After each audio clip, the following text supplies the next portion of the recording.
I declare the 10th emergency session, the 10th emergency special session of the General Assembly resumed.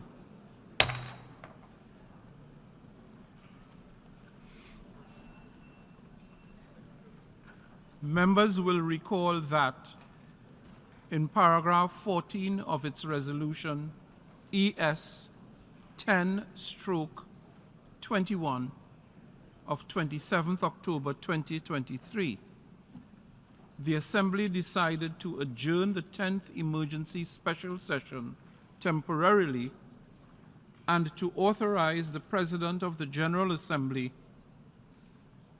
at its most recent session to resume its meeting upon request from member states. In this regard, I should like to draw the attention of delegations to document A/ES 10/974, which contains a letter dated 8th December 2023 from the permanent representatives of Egypt and Mauritania to the United Nations in their respective capacities as chair of the Arab Group and Organization for Islamic Cooperation Group, requesting the resumption of the 10th emergency special session of the General Assembly. I intend to conduct the proceedings of this meeting in accordance with the rules of procedure of the General Assembly and the past practices of its emergency special sessions. The General Assembly will now resume its consideration of Agenda Item 5, entitled Illegal Israeli Actions in Occupied East Jerusalem and the Rest of the Occupied Palestinian Territory. In this connection, the Assembly has before it draft resolution in document A/ES 10/L27 and draft amendments A/ES 10/L28 and A/ES 10/L29.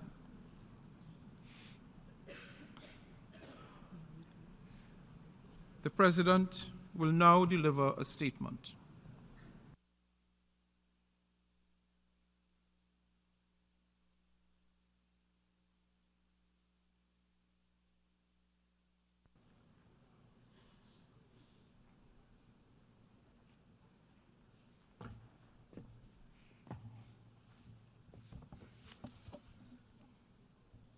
Excellencies, distinguished delegates,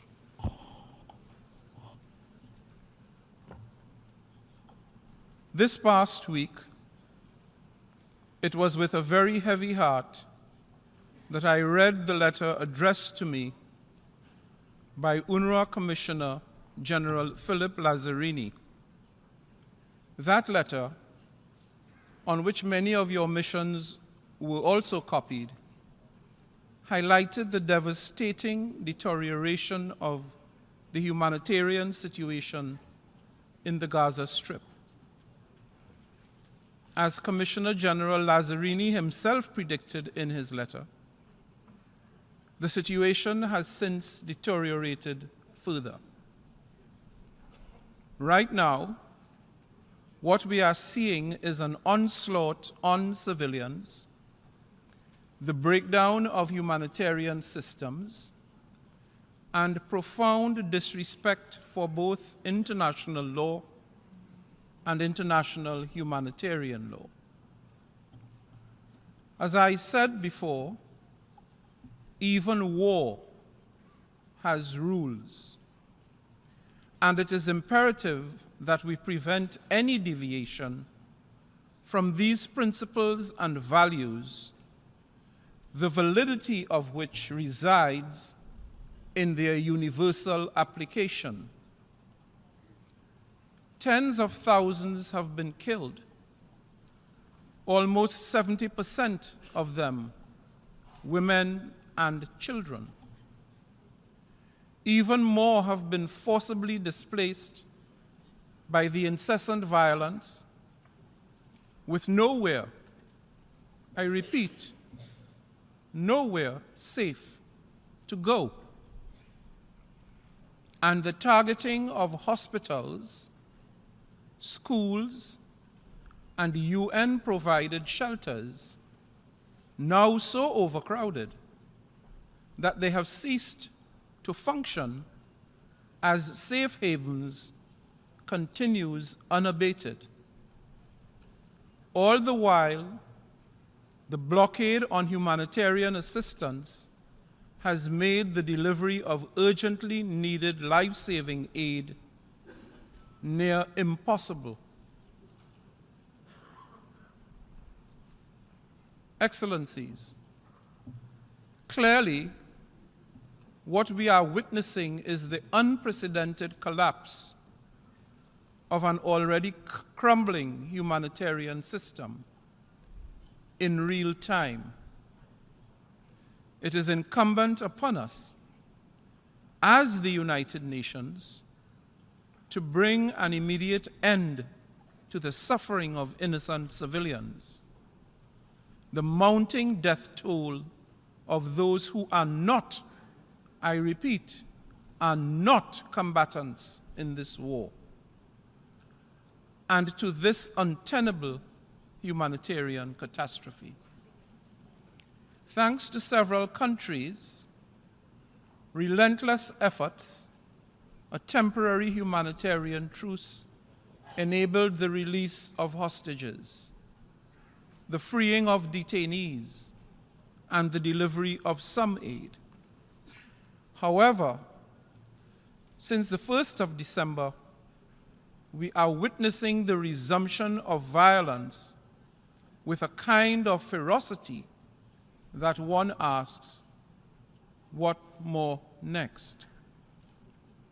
Civilians should never undergo the level of suffering we are currently witnessing.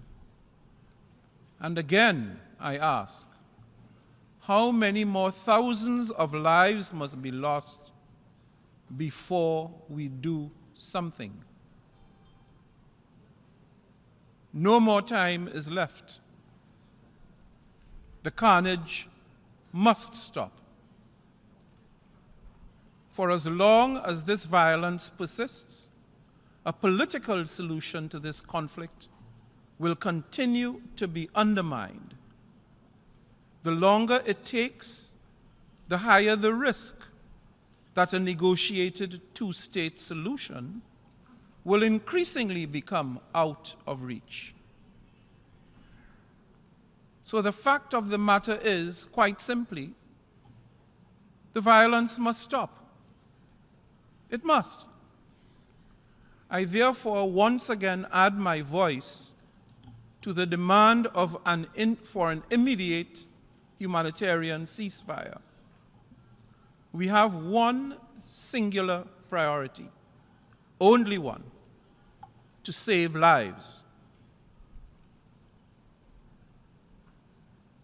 Excellencies, casting our gaze towards the future, we must assess the situation with honesty in our hearts, truth in our words, and a commitment to peace as our utmost ambition. A ceasefire is the only realistic first step towards de-escalating tensions. How can we possibly listen to each other over the deafening thundering of bombs? On 26th October, you gathered in this chamber with the membership resoundingly and unequivocally calling for an immediate humanitarian ceasefire. On December 7th, once more, a veto was cast in the Security Council. Once again, this emergency special session has been resumed. We certainly cannot continue in this way without even the possibility, let alone the prospect, for a meaningful solution. As President of the General Assembly, I am committed to supporting any and all efforts to put an end to the bloodshed and the psychological torture of the people in Gaza. I used my recent attendance at the Doha Forum and every other platform I can to encourage cooperation among states with the same singular goal in mind: to make peace for all. In the name of humanity, I ask you all once again, stop this violence now. I thank you.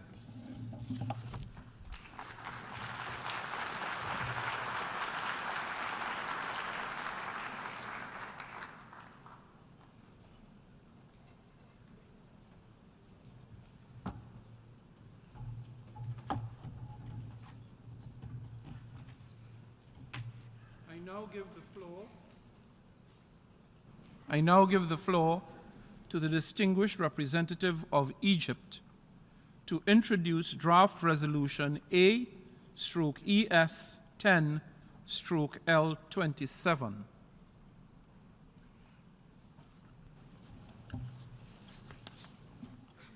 سيد الرئيس، أشكركم بنيابتي عن المجموعة العربية على سرعة الاستجابة لعقد هذا الاجتماع بناء على طلب المجموعتين العربية والإسلامية في محاولة لتجاوز ما شهده العالم من عرقلة لمحاولات مجلس الأمن تحمل مسؤولياته عبر المطالبة بإنفاذ وقف إنساني فوري لإطلاق النار بالأراضي الفلسطينية المحتلة، وما شهدناه جميعا من استخدام جائر لحق النقد ضد مشروع قرار لوقف إطلاق النار الإنساني بعد أن حاز على دعم أكثر من 100 عضو بالأمم المتحدة في ظرف ساعات معدودة، مما يعد مؤشراً على إدراك الغالبية العظمى من المجتمع الدولي لخطورة وجسامة الوضع الراهن وانعكاساته الكارثية على السلم والأمن الدوليين. سيد الرئيس، مشروع القرار المقدم المرفوع للجمعية العامة اليوم A/ES/10/L27 بسيط المضمون، واضح الأركان، صريح الغرض، ويقع في 4 فقرات عاملة فقط، إلا أن إنفاذ ما ورد بهذه الفقرات أعجز المجتمع الدولي لمدة جاوزت الشهرين، رغم وضوح الوضع الإنساني الكارثي الذي يعانيه أشقاؤنا الفلسطينيون وسط الهجمات البربرية التي تشنها قوات الاحتلال الإسرائيلي ضد المدنيين في غزة، والتي أفضت إلى معاناة إنسانية تجاوزت كل الحدود وتهديداً جدياً للسلم والأمن الدوليين. دفع السكرتير عام الأمم المتحدة ولأول مرة منذ توليه منصبه ومنذ عدة عقود إلى مخاطبة مجلس الأمن إنفاذاً للمادة 99 من ميثاق الأمم المتحدة للمطالبة بما يطالب به مشروع القرار: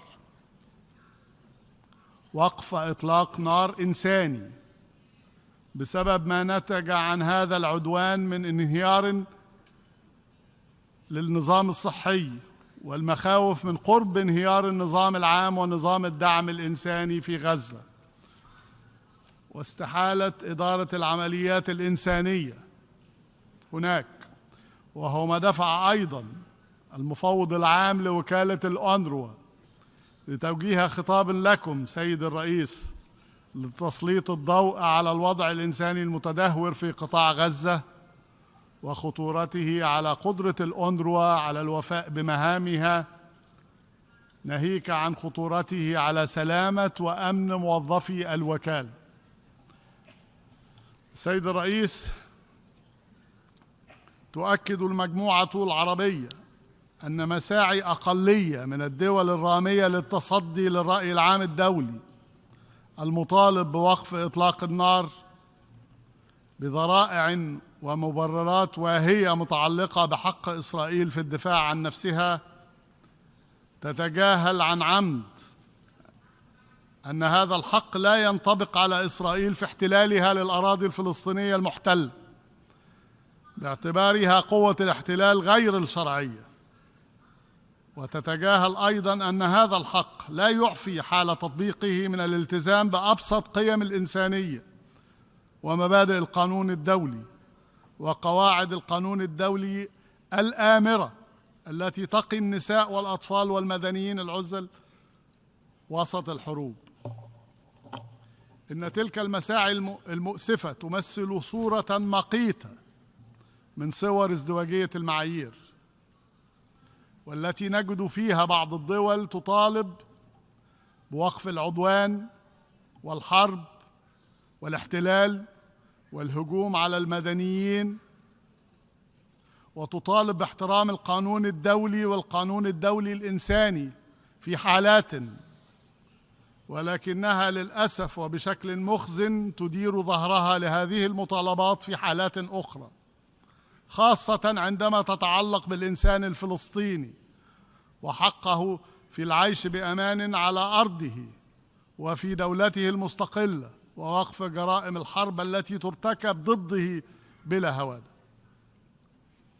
سيد الرئيس، السادة الأعضاء، إن اعتماد ثم إنفاذ مشروع القرار قيد نظر الجمعية العامة اليوم وفي قلبه المطالبة بوقف إطلاق النار هو وحده الكفيل بإنقاذ أرواح الأبرياء، إذ تتناول الفقرة الديباجية السادسة للمشروع بكل توازن وحياد، على عكس ما قد يدعيه البعض، ضرورة حماية المدنيين من الجانبين وفقاً للقانون الدولي الإنساني.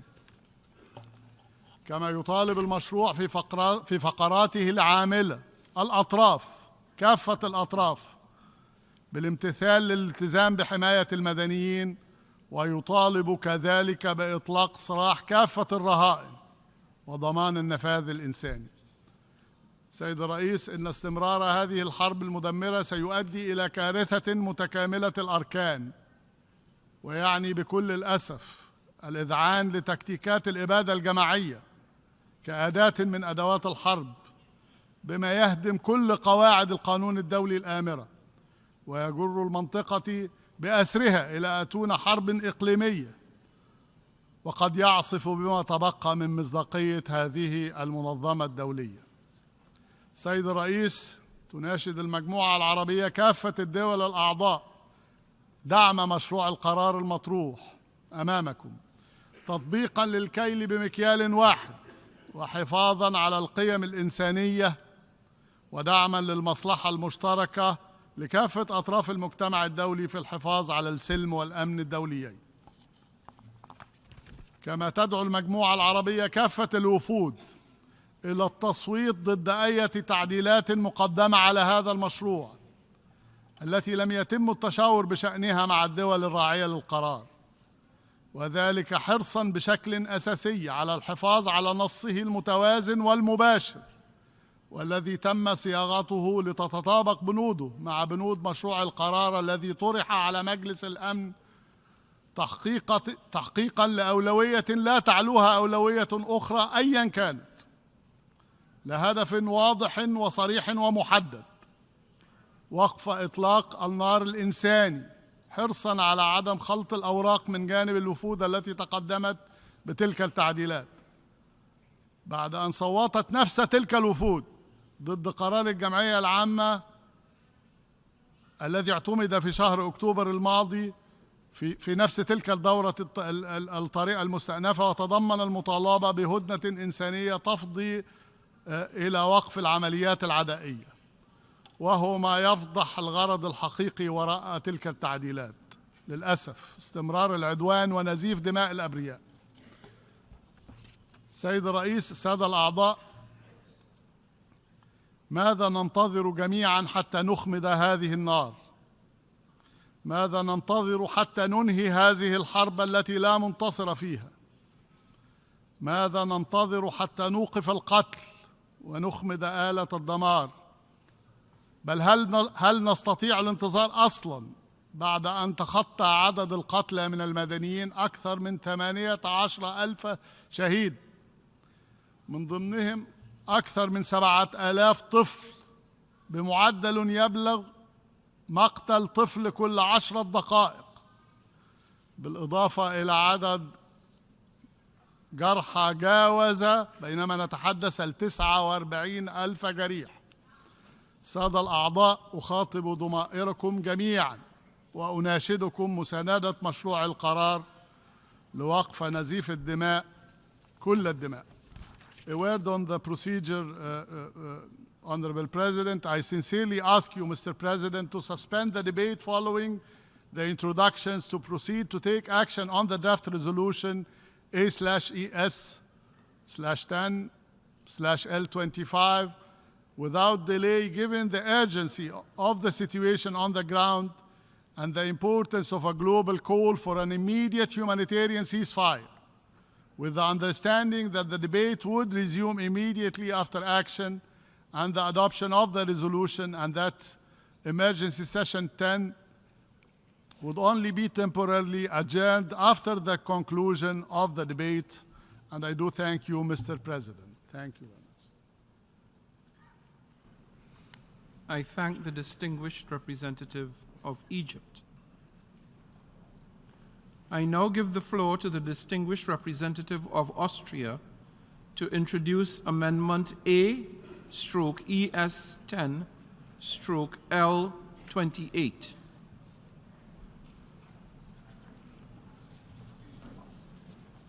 Thank you, Mr. President.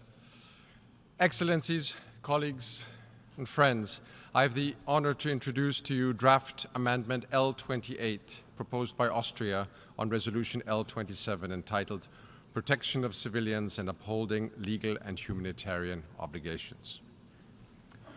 We meet today in this emergency special session to address the dire humanitarian situation in Gaza.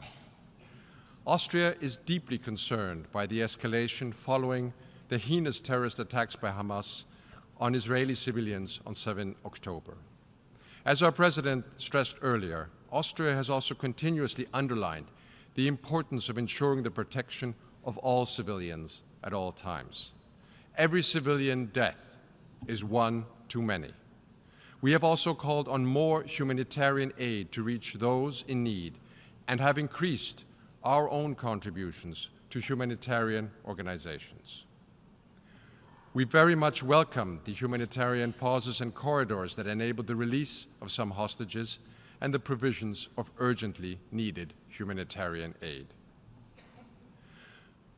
The recent escalation of violence started with Hamas' brutal, indiscriminate terrorist attacks across Israel on 7 October, and this deserves to be condemned in the strongest possible terms. As any state that suffers such an attack, Israel also has the right to defend its citizens in line with international law and international humanitarian law, and will therefore also support the amendment introduced by the United States. Austria has thoroughly considered the draft resolution before us today. We recognize the efforts by the Arab group to present a short and concise text, and we welcome that this text, in comparison to the resolution presented in October, explicitly demands the release of all hostages and also demands humanitarian access. However, this resolution falls short in many ways, including the right of Israel to ensure its citizens are safe and in naming the terrorist group responsible for the taking of hostages. The innocent children, women, and men held captive in Gaza have not simply disappeared or lost their way. They were abducted by Hamas. We can't just ignore this fact. The reports of those freed clearly show Hamas' brutality and complete disregard for human dignity. It's with this purpose that Austria presented a short, constructive amendment that's based on agreed language from UN Security Council Resolution 2712 adopted on 15 November of this year. This resolution called for the immediate and unconditional release of all hostages held by Hamas and other groups, and ensuring immediate humanitarian access. This is the exact language that our amendment that we are proposing today proposes to add. We are here today because there was another veto in the UN Security Council. And just a few weeks ago, the Security Council was able to name Hamas in a resolution that was adopted. The UN General Assembly should also have the courage to do the same. We therefore ask all of you to support the amendment we have put before you and vote yes. If that amendment passes, Austria will be able to join others in abstaining on the whole text. We will also continue working with all partners to ensure safety and security for Israelis and Palestinians alike. All of them, Palestinians, Israelis, deserve a peaceful future and the restoration of a political process leading to a two-state solution. I thank you.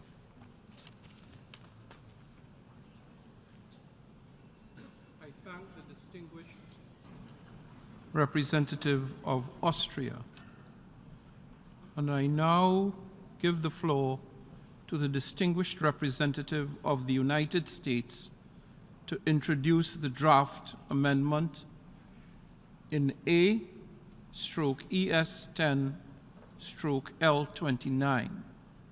You have the floor, ma'am. Thank you, Mr. President. Colleagues, the last 2 months have been nothing short of devastating.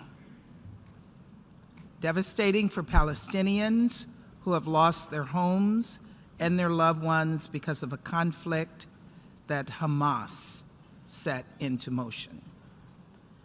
Devastating for Israelis who still face a barrage of rocket fire even as they continue to reel from Hamas's barbaric attacks on October 7th. Devastating for Jewish and Muslim people around the world who are targeted by rising levels of anti-Semitism and Islamophobia. And devastating for all those who dream of a sustainable peace in which Israelis and Palestinians enjoy equal measures of security, dignity, and freedom. That sustainable peace is what the United States wants to work towards. And that is what I believe so many members of this body want to work towards too.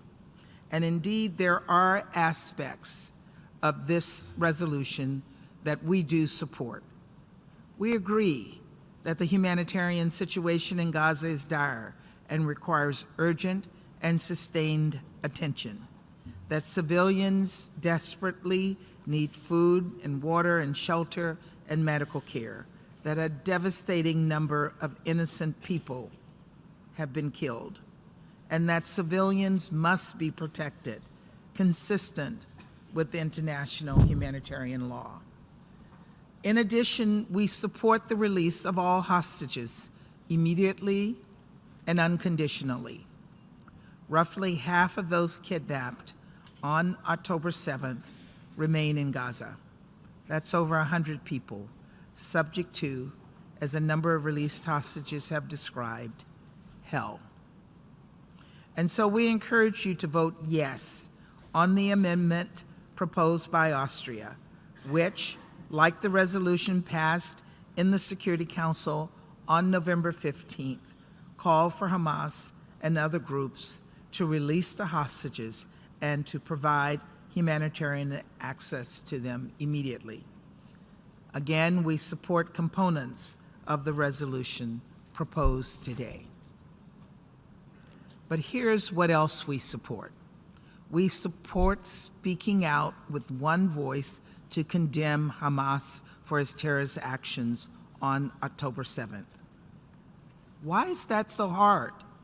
To say unequivocally that murdering babies and gunning down parents in front of their children is horrific, that burning down houses while families shelter inside and taking civilians hostage is abhorrent. It's why today the United States is proposing an amendment that unequivocally rejects and condemns these atrocities. And we urge all members to vote yes and declare that what happened on October 7th is intolerable, period.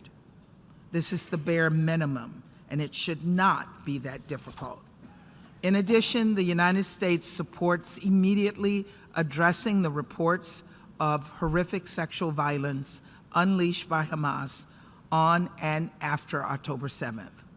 Over the last 20 years, the UN has repeatedly underscored the need to investigate all reports of conflict-related sexual violence.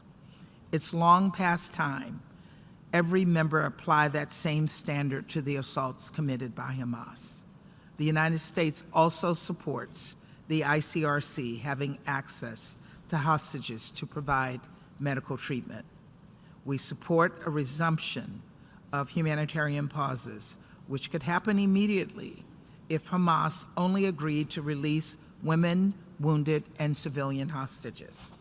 We have seen how critical these pauses are to get the hostages out and to give some respite to civilians and humanitarians in Gaza. Look, there's no shortage of rhetoric here in New York, but it's the diplomacy the United States is engaging in on the ground that made that week-long pause possible.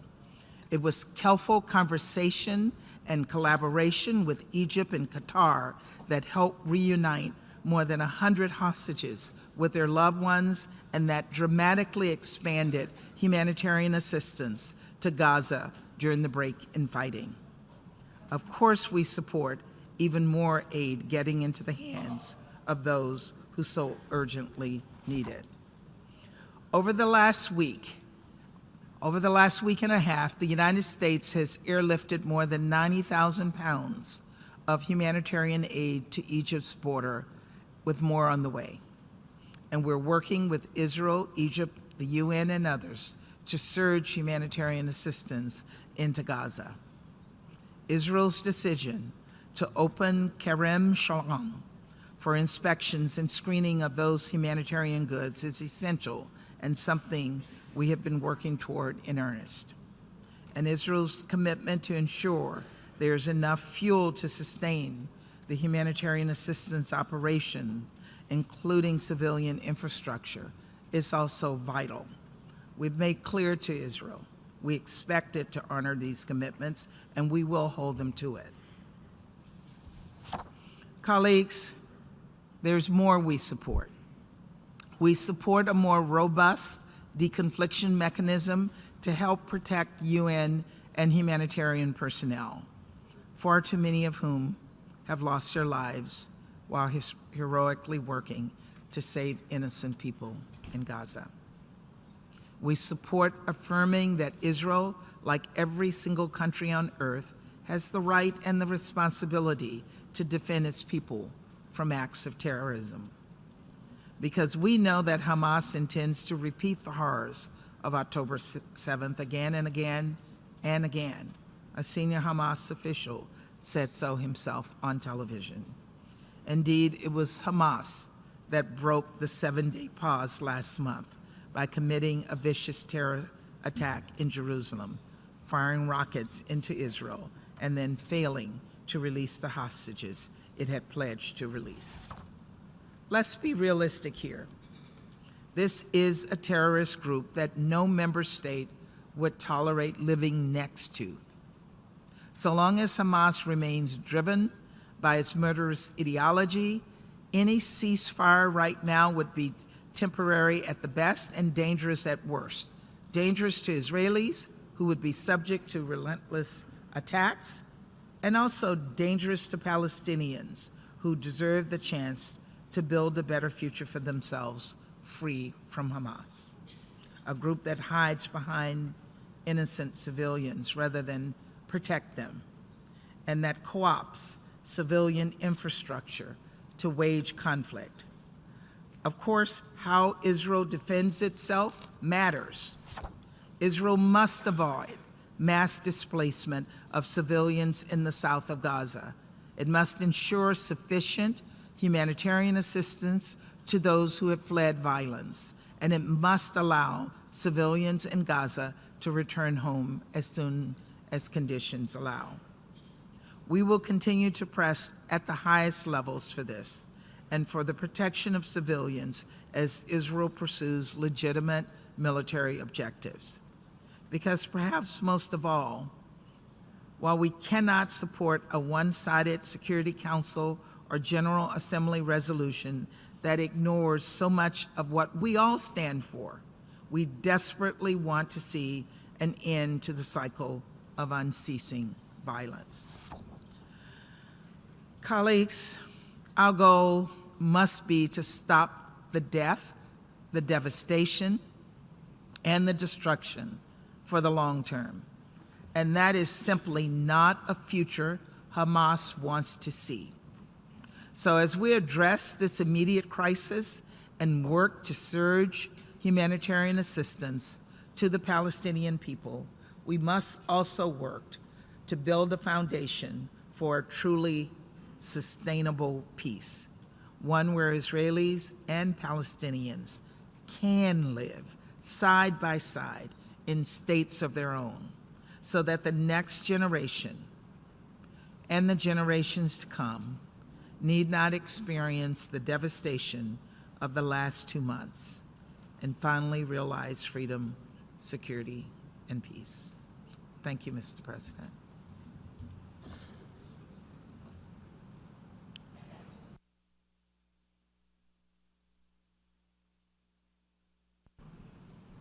I should like to thank the distinguished representative of the United States. The representative of Egypt has moved that the debate on agenda item 5 be suspended at this stage for the Assembly to proceed to the consideration of draft resolution AES-10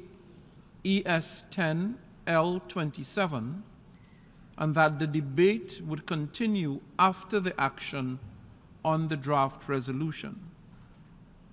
It is my understanding that, without setting a precedent and given the urgency of the issue, if the Assembly were to decide to suspend the debate at this stage for the Assembly to proceed to the consideration of draft resolution A/ES10/L27 and to continue the debate after the action on the draft resolution, and if the Assembly were to adopt the draft resolution subsequently, the 10th emergency special session would be adjourned temporarily following the conclusion of the debate on item 5. Is there any objection to the motion?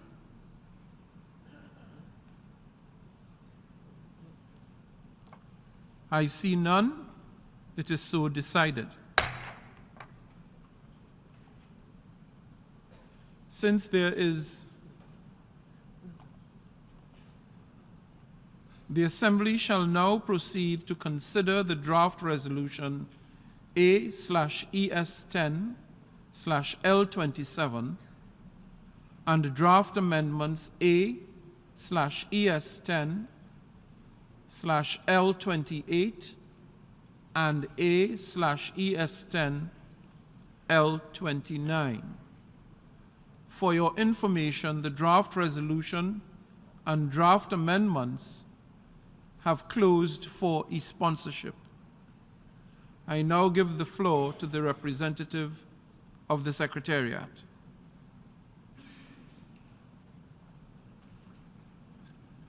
Thank you, Mr. President.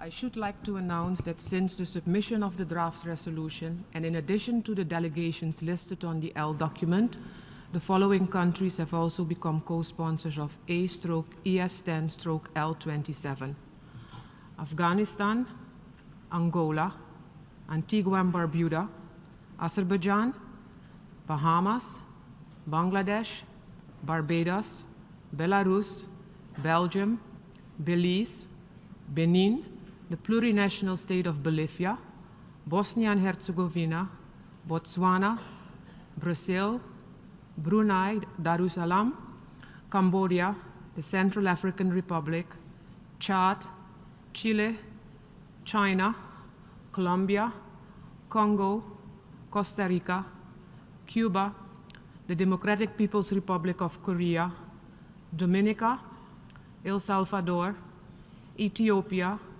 Fiji, Finland, Gambia, Grenada, Guyana, Honduras, Iceland, Indonesia, Ireland, Jamaica, Kenya, Kyrgyzstan, Lao People's Democratic Republic, Lesotho, Luxembourg, Malaysia, Maldives, Malta, Mexico, Myanmar, Namibia, Nicaragua, Nigeria, Norway, Peru, Philippines, Portugal, the Russian Federation, St. Kitts and Nevis, St. Lucia, St. Vincent and the Grenadines, San Marino, Senegal, Singapore, Slovenia, South Africa, Spain, Sri Lanka, Suriname, Tajikistan, Thailand, Timor-Leste, Trinidad and Tobago, Turkey, Turkmenistan, Uganda, Uzbekistan, Bolivarian Republic of Venezuela, Vietnam, and Zimbabwe. If any other countries wish to co-sponsor A/ES10/L27, please signify by pressing the microphone button now. Guinea-Bissau, Eritrea, Zambia, Mozambique,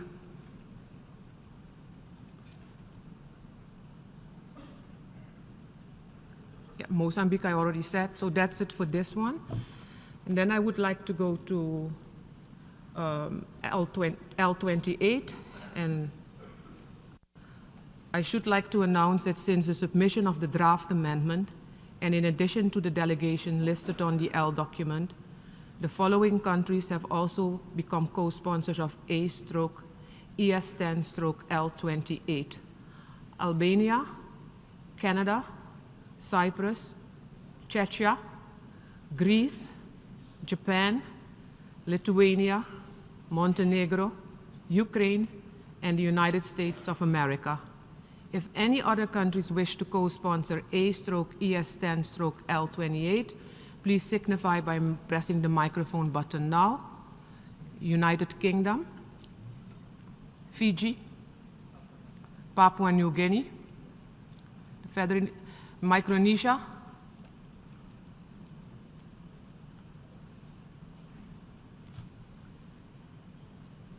that's it.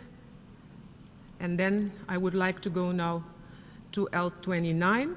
I should like to announce that since the submission of the draft amendment, and in addition to the delegations listed on the L document, the following countries have also become co-sponsors of A/ES10/L29: Albania, Austria, Canada, Cyprus, Czechia, Germany, Greece, Japan, Lithuania, Montenegro, and Ukraine. If any other countries wish to co-sponsor A/ES10/L29, please signify by pressing the microphone button now. United Kingdom, Fiji, Micronesia, and Papua New Guinea. Thank you, Mr. President.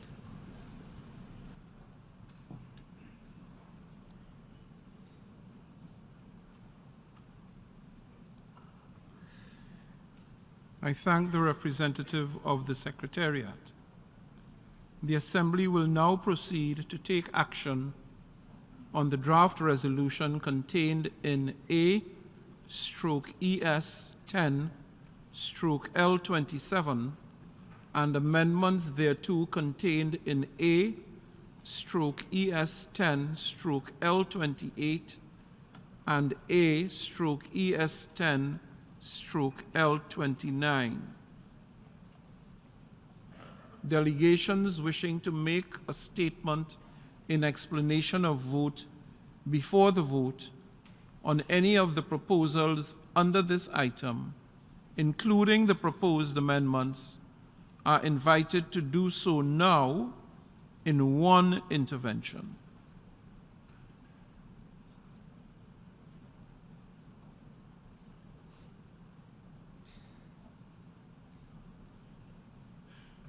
Before giving the floor for explanations of vote before the vote, may I remind delegations that explanations of vote are limited to 10 minutes and should be made by delegations from their seats. I now give the floor to Pakistan.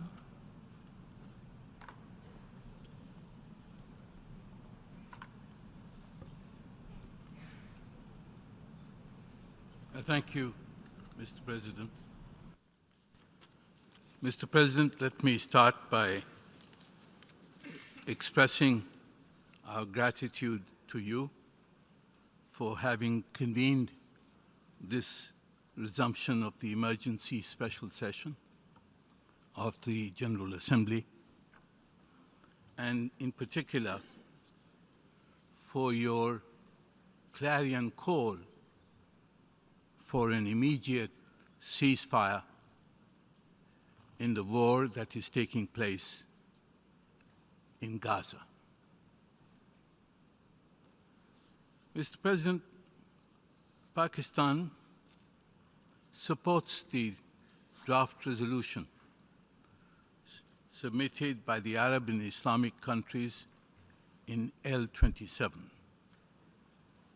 The resolution is identical in its text to the one which was voted upon in the Security Council, and its aim is to seek an immediate humanitarian ceasefire, to provide access for humanitarian assistance, and to call for the release of all, I repeat, all hostages. This resolution was co-sponsored by over 100 member states when it was submitted in the Security Council. It obtained the affirmative votes of 13 of the 15 Council members, but it failed to pass due to the negative vote of a permanent member of the Security Council. Yet, the international community is not without recourse. The UN Charter provides the General Assembly with considerable residual powers, and acting under the Uniting for Peace process, we can take action to demand a halt to the war which is taking place and killing thousands of people every week. The draft resolution is one we are confident will elicit the support of the vast majority of the UN membership. Pakistan has not co-sponsored this draft resolution, and we have not done so because we reserve the right to submit amendments to ensure that the text which is adopted by the General Assembly is equitable and balanced. And it is a matter, therefore, of deep regret, if not surprise, that some friends of Israel have introduced amendments to once again condemn only one side, but exonerate the other. Unlike Canada, I cannot appeal to their sense of equity and justice. But what we can do is to appeal to the sense of humanity, of justice and fairness of the rest of the UN membership. And I'm confident that this entire membership will not agree to place the blame only on Hamas, but not on Israel. That would be unjust, unfair, and inequitable. Mr. President, when you deny people freedom and dignity, when you humiliate and trap them in an open-air prison where you kill them as if they were beasts, they become very angry, and they do to others what was done to them. And therefore, for Austria and my friend from the United States to blame Hamas in their amendments is not equitable, is not just. The blame, if it's to be placed, has to be placed on both parties, and especially on Israel. Mr. President, with the end of the pause, the skies over Gaza are filled with projectiles of death, attack helicopters, drones, artillery shells, tank shells, mortars, bombs, missiles. Israel has dropped 25,000 tons of explosives on Gaza, nearly the equivalent of the atomic bombs dropped on Hiroshima and Nagasaki. Israel's goal is not only to erase Hamas. This is a war against the Palestinian people. Israel's goal is to erase not only a people, but the entire idea of Palestine. Its campaign is a carbon copy of the massive campaigns of racial slaughter by other settler colonial regimes in history. Mr. President, over 18,000 Palestinians in Gaza have been killed, another 42,000 wounded, and more than 1.8 million people, over 80% of Gaza's population, have been driven from their homes. Thousands are missing, buried under the rubble. And yet Israel is not deterred. Is this any form of legitimate self-defense when you can kill 18,000 civilians with impunity and enjoy the protection in the Security Council against action? Therefore, I would appeal to all the membership to see this one-sided slaughter that is taking place. If Hamas is named and not Israel, you will provide a justification to the Israeli war machine to continue its roulette wheel of death. I believe that this is not the intention of the membership of the United Nations, to justify, to give a justification for the genocide that is taking place.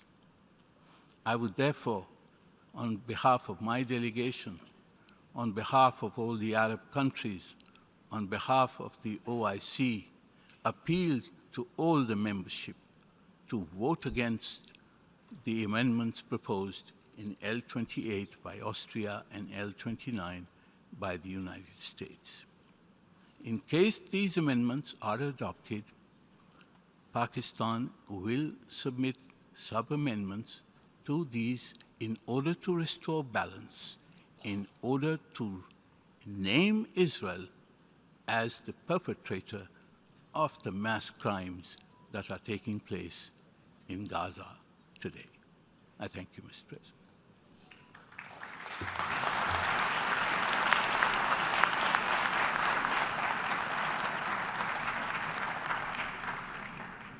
I thank the representative of Pakistan, and I now call on the representative of Israel to take the floor. Thank you, Mr. President. Mr. President, again, we find ourselves about to vote upon yet another hypocritical resolution. Not only does this resolution fail to condemn Hamas for their crimes against humanity, it doesn't even mention Hamas at all. This is a resolution that will only prolong the death and destruction in the region. That is precisely what a ceasefire means. Colleagues, on October 6th, there was a ceasefire, and it was abruptly violated. Not by Israel, but by 3,000 Hamas Nazis who invaded my country, raping women, beheading babies, burning families alive, and deliberately exterminating innocent civilians like insects. What would your countries do if you were in Israel's shoes? Call for a ceasefire? What would Moscow do? Beijing? Istanbul? How would you respond? Everyone here knows exactly. On December 1st, there was another pause in place. And again, it was violently ended by Hamas ISIS, who refused to release women held hostage and continued to fire rockets and missiles on our town and cities. Hamas raped women, committed heinous acts of sexual violence, took women and girls hostage, and is not only refusing to release them, but is also refusing the Red Cross's access to them. There are no war crimes more heinous than the atrocities Hamas committed, and those that support this resolution are giving the terrorists a free pass. A ceasefire means one thing and one thing only: ensuring the survival of Hamas, ensuring the survival of genocidal terrorists committed to the annihilation of Israel and Jews. This is no secret. Hamas's charter makes this clear, and Hamas leaders have publicly stated that October 7th was just a rehearsal. They have declared that they will repeat their atrocities again and again until Israel ceases to exist. So why would anyone want to aid Hamas in continuing their rule of terror and actualizing their satanic agenda? We all know that the so-called humanitarian ceasefire in this resolution has nothing to do with humanity.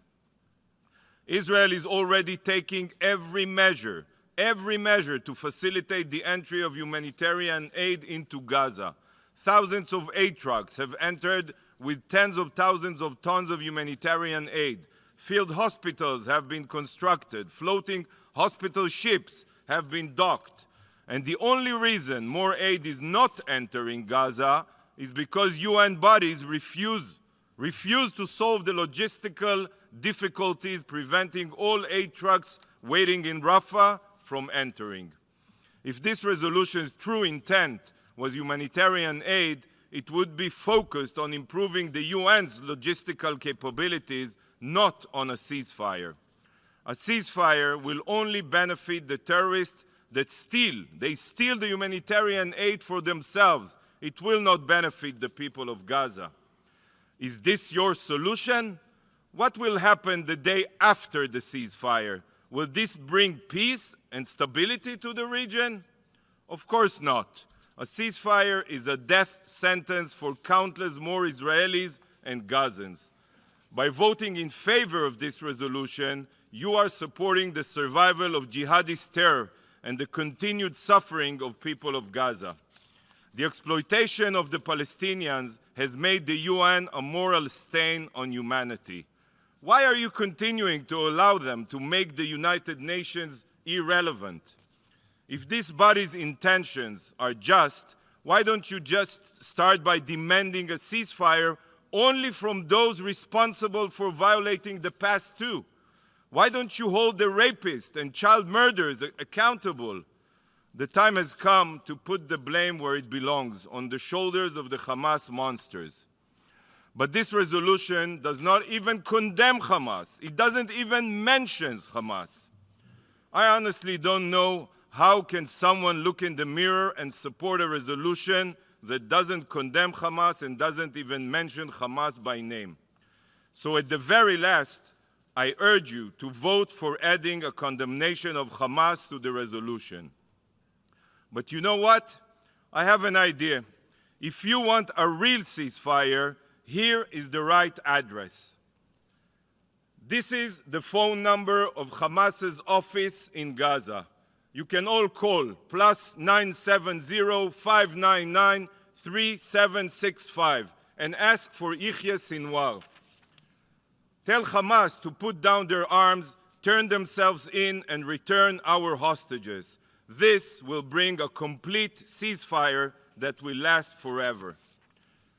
So why are you not doing this? Why are you not holding Hamas accountable? Ironically, today is the United Nations International Day of Neutrality, the day on which the UN reminds itself to be an impartial mediator in de-escalating conflict. Ignoring the war crimes of genocidal terrorists on today of all days, this body further proves its utter irrelevance. What a disgrace. But this resolution's absurdity goes further than protecting genocidal terrorists. This resolution is a written paradox. On the one hand, it calls for a ceasefire. Yet, on the other hand, it calls for the release of all hostages, all. Have you forgotten who you are dealing with? Have you forgotten that Hamas, the terror organization holding the hostages, has zero respect for international law? A useless resolution will not secure the release of hostages. In fact, Mr. President, a ceasefire will only ensure that their suffering is extended at the hands of the terrorists. Hamas does not respond to General Assembly resolutions. Hamas responds only to threats on its survival. Continuing Israel's operation in Gaza is the only way any hostages will be released. This disgraceful resolution serves only one purpose: to try to tie Israel's hands and allow Hamas to continue its reign of terror. Colleagues, this institution was founded in the wake of the Holocaust. It was established to prevent such atrocities from ever happening again. But by supporting this resolution, you are doing exactly the opposite. You are voting in favor of a genocidal jihadist organization. Mr. President, unlike our enemies, Israel believes in life and peace, not brazen violence. No piece of paper, especially one that is adopted by a biased, politicized majority, will prevent Israel from defending itself against those that seek our destruction. Israel is fighting a war for her future.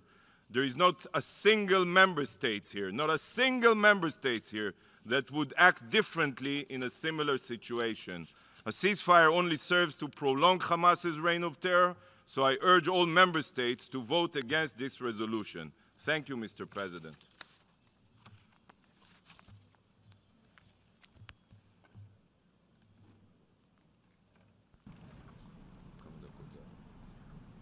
I thank the representative of the State of Israel for his statement, and I now give the floor to the representative of South Africa on behalf of the African states.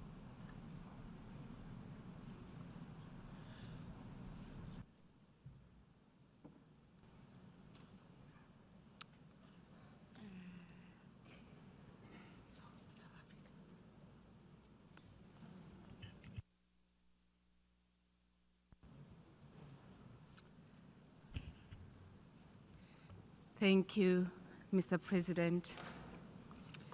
I am delivering the statement, explanation of vote before the vote on behalf of my country, South Africa. We thank you for convening this emergency special session of the United Nations General Assembly, which has been called because of yet another failure of the Security Council to fulfill its mandate. We thank the Arab Group and the OIC respectively for requesting the resumption of the 10th Emergency Special Session of the General Assembly. On 6 December, the Secretary General took the initiative to invoke Article 99 of the UN Charter, bringing to the attention of the Security Council a matter which, in his opinion, may aggravate existing threats to the maintenance of international peace and security. South Africa commends the Secretary General for taking this initiative, and we remain steadfast in calling for an immediate, comprehensive ceasefire to assess the needs on the ground, allowing for the full opening of all humanitarian corridors to grant much-needed aid and basic services to reach those in need. We therefore emphasize the urgent implementation of General Assembly resolutions to realize this and alleviate the suffering of Palestinians in desperate need of relief aid.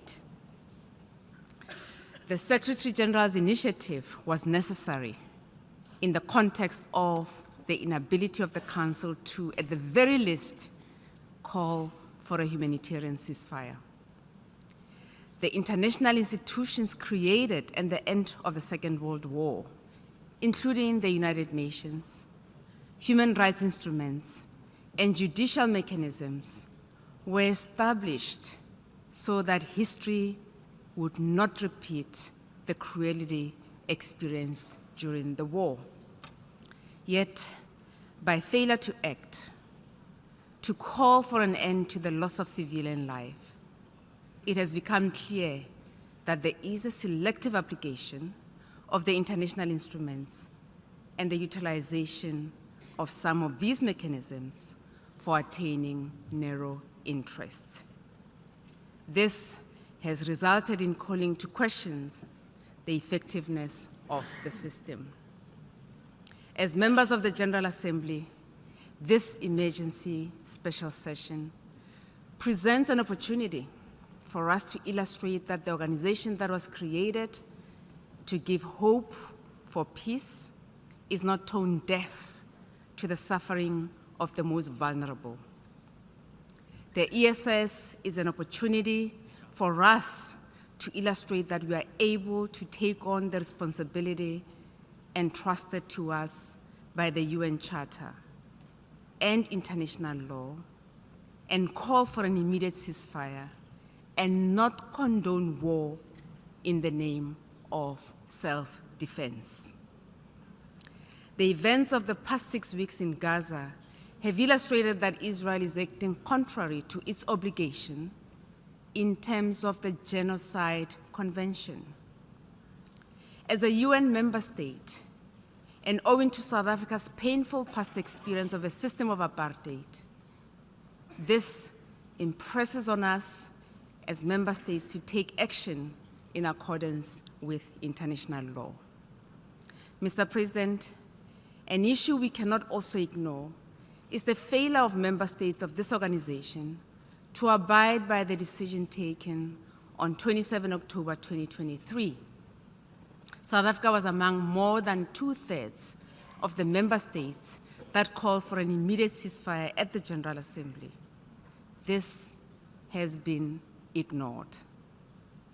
We cannot proclaim the importance of international law and the importance of the UN Charter in some situations and not in others, as if the rule of law only applies to a select few. For international law and our moral obligations to be credible, it should be uniformly applied and not be selective. We have all signed the Charter. Let us commit to and respect decisions taken in accordance with the Charter.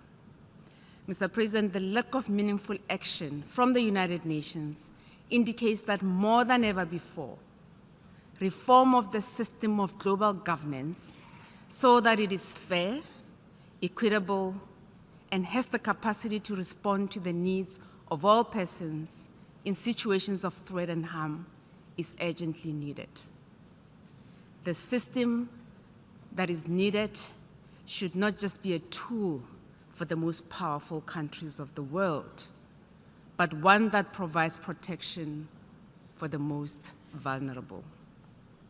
The inadequacy of the UN Security Council, which has a mandate derived from the UN Charter for the maintenance of international peace and security, has become glaring.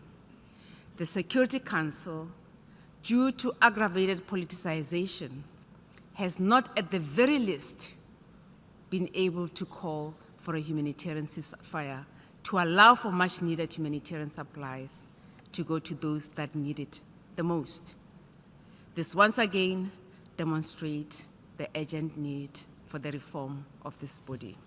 Mr. President, South Africa supports the GA draft resolution L27 being considered this afternoon, protection of civilians and upholding legal and humanitarian obligations. I thank you.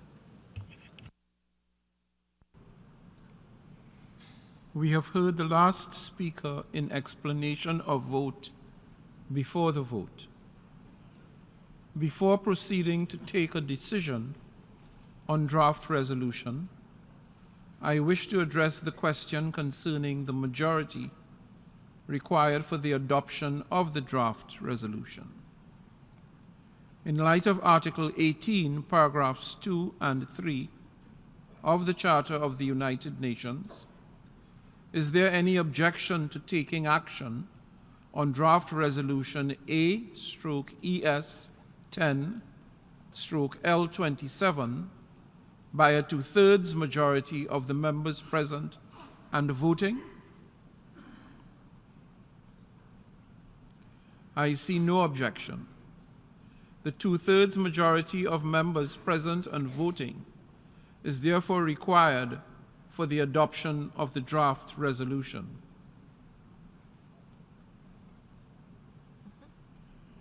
The 2/3 majority of members present and voting is therefore also required for the adoption of the amendments to the draft resolution.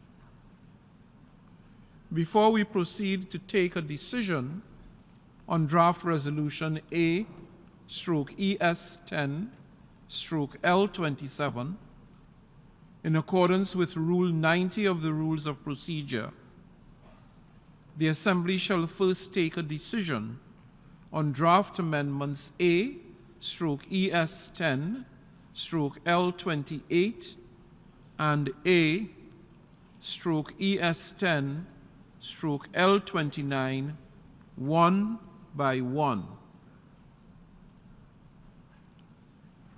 We now turn to draft amendment A/ES-10/L28. A recorded vote has been requested. We shall now begin the voting process.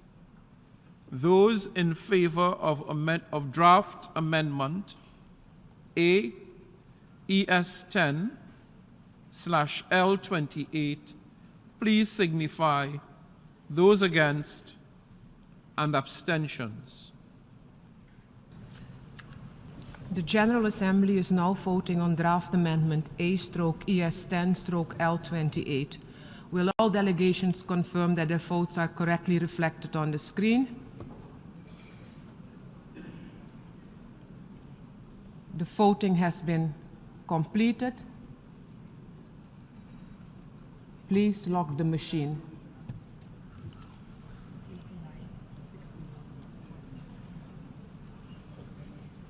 The result of the vote is as follows.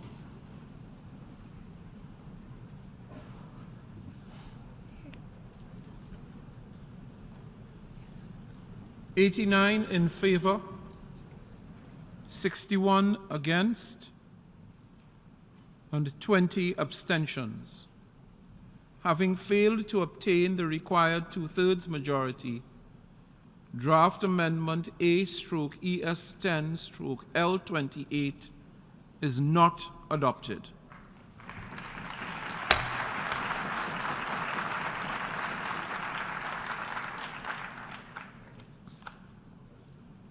We now turn to draft amendment ES10/L29.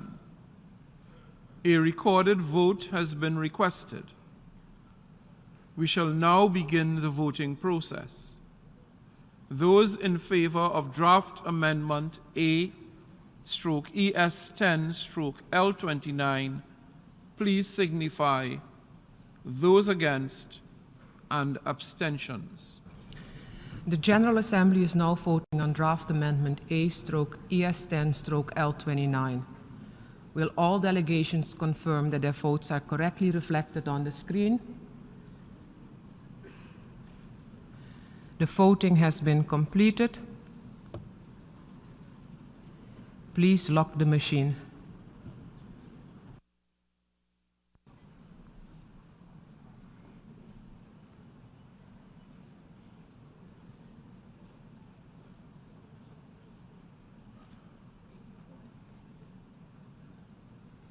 The result of the vote is as follows: 84 in favor, 62 against, 25 abstentions.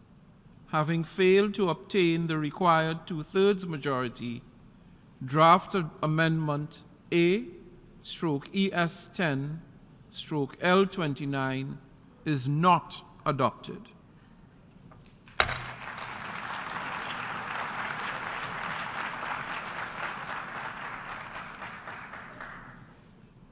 Since draft amendments A/ES10/L28 and A/ES10/L29 were not adopted, we shall proceed to take action on draft resolution A/ES10/L27. The Assembly will now take a decision on draft resolution A/ES10/L27 entitled Protection of Civilians and Upholding Legal and Humanitarian Obligations. A recorded vote has been requested. We shall now begin the voting process. Those in favor of draft resolution A/ES10/L27, please signify. Those against and abstentions. The General Assembly is now voting on draft resolution A/ES10/L27 entitled Protection of Civilians and Upholding Legal and Humanitarian Obligations. Will all delegations confirm that their votes are correctly reflected on the screen?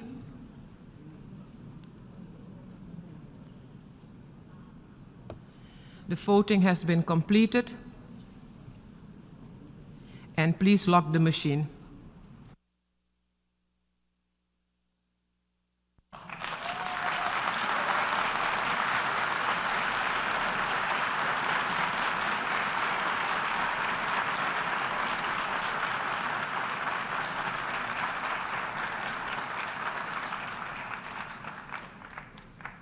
The result of the vote is as follows: 153 in favor, 10 against, 23 abstentions.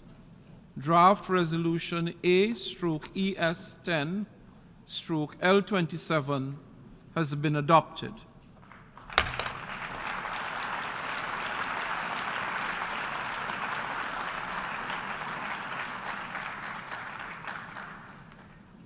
Before giving the floor for explanations of vote after the vote, may I remind delegations that explanations of vote are limited to 10 minutes and should be made by delegations from their seats. I now give the floor to the representative of Belgium.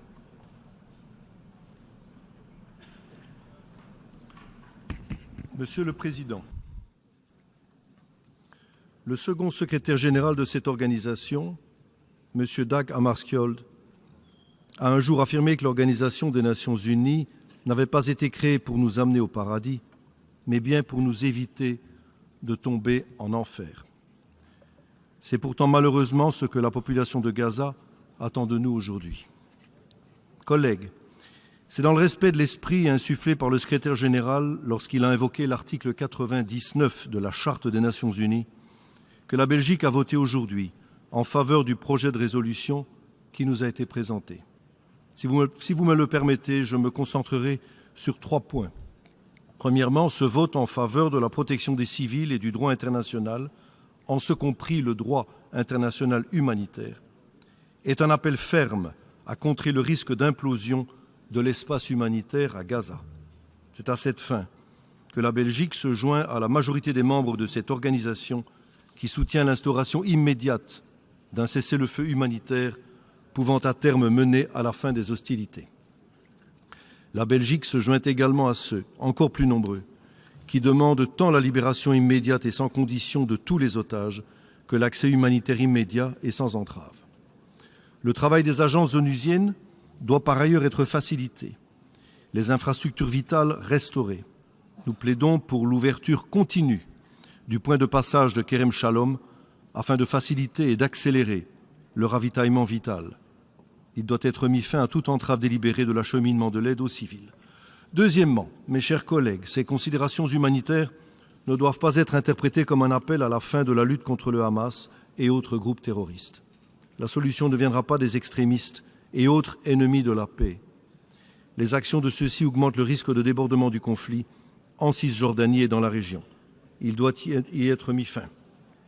La Belgique soutient à ce titre la reddition des comptes et appuie l'adoption de mesures coercitives à l'égard des terroristes, comme celle adoptée ce vendredi 8 décembre par l'Union européenne contre des cadres du Hamas, mais également à l'égard des extrémistes violents. La Belgique a soutenu l'amendement américain dans cette optique, en espérant que son adoption nous permette de franchir une étape importante ici à New York. Mes chers collègues, il nous revient désormais de contribuer, c'est mon 3e point, collectivement à la création d'un environnement propice à la recherche d'une solution négociée à la question palestinienne. Un environnement permettant de dégager un horizon politique qui aboutira à une solution à 2 États. La Belgique soutiendra les acteurs constructifs dont l'action nous rapprochera de cet objectif. La Belgique appuie à cette fin l'organisation en temps voulu d'une conférence internationale pour la paix. C'est également tout le sens de l'effort pour la journée de la paix, Peace Day Effort, porté conjointement par l'Union européenne et par la Ligue des États arabes. Mes chers collègues, nous devons agir collectivement sur le court terme en donnant forme à un cessez-le-feu humanitaire, sur le moyen terme en mettant fin aux agissements des terroristes et des extrémistes violents, et sur le long terme en travaillant à une solution durable de ce conflit qui garantisse à Israël la possibilité de vivre en paix et en sécurité et qui réalise enfin le droit à l'autodétermination du peuple palestinien. Je vous remercie.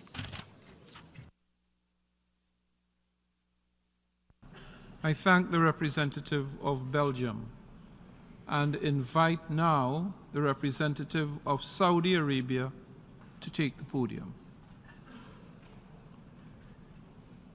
بسم الله الرحمن الرحيم. السيد الرئيس، صوت وفد بلادي لصالح القرار المقدم هذا اليوم أملا في إنهاء هذه الظروف والمعاناة المأساوية التي يواجهها الشعب الفلسطيني جراء حملة عسكرية دموية عديمة الإنسانية من قبل قوات الاحتلال الإسرائيلية. السيد الرئيس، اسمحوا لي في البداية أن أتوجه لكم بالشكر على استجابتكم لاستئناف الدورة الطارئة الاستثنائية العاشرة للجمعية العامة التي تنعقد إثر فشل مجلس الأمن مجددا في إصدار قرار لإيقاف إطلاق النار في غزة، حيث نجتمع هنا للمرة الثانية تحت هذه القبة في ظل ظروف أصعب وأكثر ألما في الوقت الذي لا تزال فيه حملة القتل والتهجير الشرسة مستمرة، ولا تزال انتهاكات المواثيق والقرارات الشرعية الدولية والمبادئ الإنسانية مستمرة، في ظل عجز مجلس الأمن عن اتخاذ أي إجراءات رادعة أمام هذه الحملة وتلك الانتهاكات، وسط غياب تام لآليات المحاسبة الدولية، حيث يطال القصف يوميا كل مكان في غزة من مستشفيات ومدارس وبنى تحتية ومجمعات سكنية، مخلفا وراءه الدمار ومسقطا آلاف الضحايا المدنيين من أطفال ونساء وشيوخ. فقد وصل مجموع الضحايا المدنيين في غزة إلى أكثر من 18,000 شهيد، معظمهم من الأطفال والنساء، مما يفاقم الأزمة الإنسانية الكارثية في غزة يوما بعد يوم، ويبرهن على فشل المجتمع الدولي في وقف هذه الكارثة. وتؤكد بلادي أن هذه الأوضاع الإنسانية الخطيرة الناجمة عن التصعيد المستمر لا يمكن تبريرها مطلقا، وأن حقن الدماء وحماية المدنيين ووقف العمليات العسكرية هي أولويات ملحة لا يمكن قبول أي تسويف أو تعطيل لها، وأن عدم الاكتراث الفوري بها سيفاقم الكارثة الإنسانية الكبرى والتي يتحمل مسؤوليتها الاحتلال الإسرائيلي والمجتمع الدولي.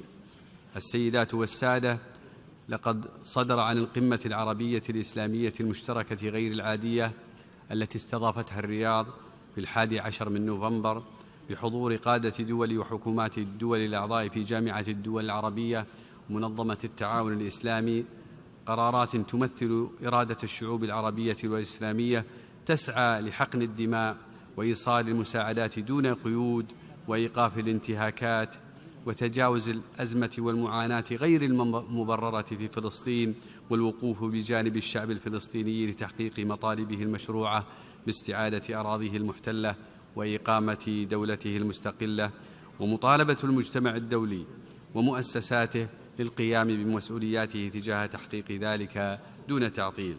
إن الكارثة الإنسانية والأحداث المأساوية الجارية في فلسطين تحتم علينا التحرك لوضع حد فوري لإيقاف العمليات العسكرية وتوفير الحماية المدنية وإطلاق سراح الرهائن والأسرى امتثالا للأعراف والقوانين الدولية ومبادئنا الإنسانية المشتركة، وإيجاد حل سلمي لهذه الأزمة يخرج المنطقة من دوامة العنف المتكررة. السيد الرئيس، في ظل تردد بعض أعضاء المجتمع الدولي عن دعم الدعوة لوقف إطلاق النار وإدخال المساعدات الإنسانية الكافية، فإننا نعرب عن استيائنا من ازدواجية المعايير والانتقائية تجاه الأزمة، ونعرب عن أسفنا العميق من تردد البعض تجاه دعم حق الشعب الفلسطيني في التمتع بحياة كريمة.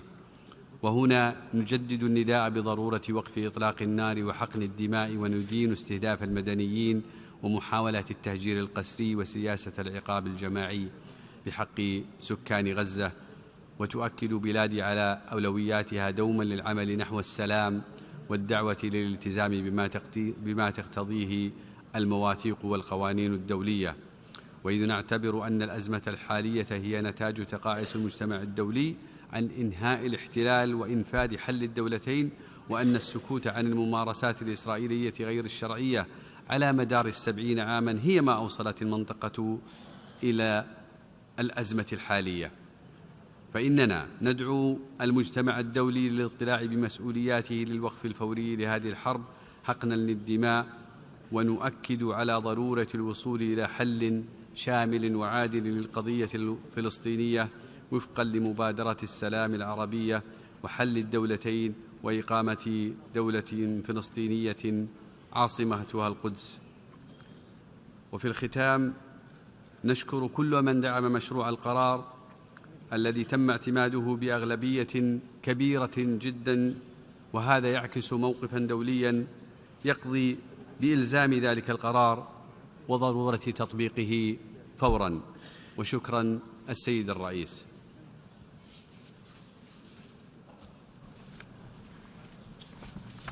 I thank the representative of Saudi Arabia, and I now invite the representative of India to take the floor. Mr. President, India has voted in favor of the resolution just adopted by the General Assembly. The situation that this august body has been deliberating upon has many dimensions. There is the terrorist attack in Israel on 7 October and the concern for the hostages taken at that time. There is an enormous humanitarian crisis and the large-scale loss of civilian lives, especially of women and children. There is the issue of observing international humanitarian law in all circumstances. And there is the endeavor to find a peaceful and lasting two-state solution to the long-standing Palestine question. Our challenge in this extraordinarily difficult time is to strike the right balance. The gravity and complexity of what the international community faces is underlined by the Secretary-General invoking Article 99 of the Charter of the United Nations.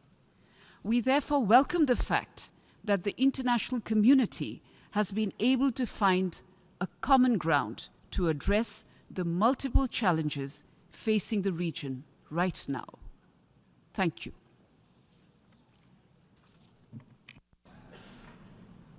I thank the representative of India, and I now give the floor to the representative of Bulgaria.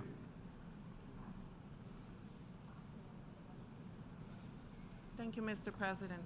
Mr. President, Bulgaria is gravely alarmed by the catastrophic situation of civilians in Gaza and reiterates its call for continued rapid, safe, and unhindered humanitarian access and aid to reach those in need through all necessary measures. We underline the utmost importance of ensuring the protection of all civilians at all times in line with international humanitarian law and deplore all loss of civilian life. Every lost life is one too many. However, we must also recognize that the heinous and indiscriminate terrorist attacks of Hamas across Israel, which we condemn in the strongest terms, brought unimaginable suffering of civilians. There is no justification for terror, and Israel has the inherent right to defend itself in accordance with international law and international humanitarian law. Unfortunately, the resolution that was just adopted falls short of recognizing that, and for those reasons, Bulgaria had to abstain on it. Thank you.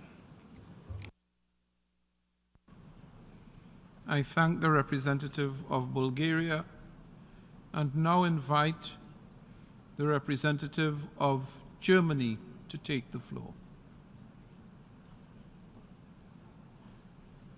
Thank you, Mr. President. We would like to thank all member states involved, Egypt in particular, for their work in this very important issue and for keeping the humanitarian situation in Gaza in our joint focus.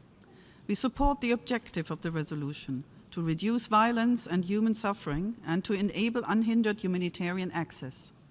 We are saddened by every life that has been lost in this conflict and express our condolences to all victims and their families, Israeli, Palestinian, and UN staff. Nevertheless, we cannot endorse a text which does not condemn the heinous acts of terror and violations of international humanitarian law committed by Hamas against Israel since October 7th, including the horrific acts of sexual violence against Israeli women and girls. We condemn these acts in the strongest possible terms, and so should all member states. It has been more than 2 months that Hamas continues to attack Israel with rockets on a daily basis and uses Palestinian civilians as human shields. We reiterate our call on Hamas and others to immediately release all remaining hostages and lay down their weapons. We commend efforts undertaken by the United States, Qatar, and Egypt to secure the release of hostages. Mr. President, how can we possibly demand a humanitarian ceasefire while attacks by Hamas continue? Israel has a right to defend itself in accordance with international law and international humanitarian law. At the same time, we will continue to call for humanitarian pauses and unhindered humanitarian access so that assistance can reach those in need. Civilians need to be protected during conflict. It breaks our hearts to witness the immense suffering of the Palestinian population, especially women and children.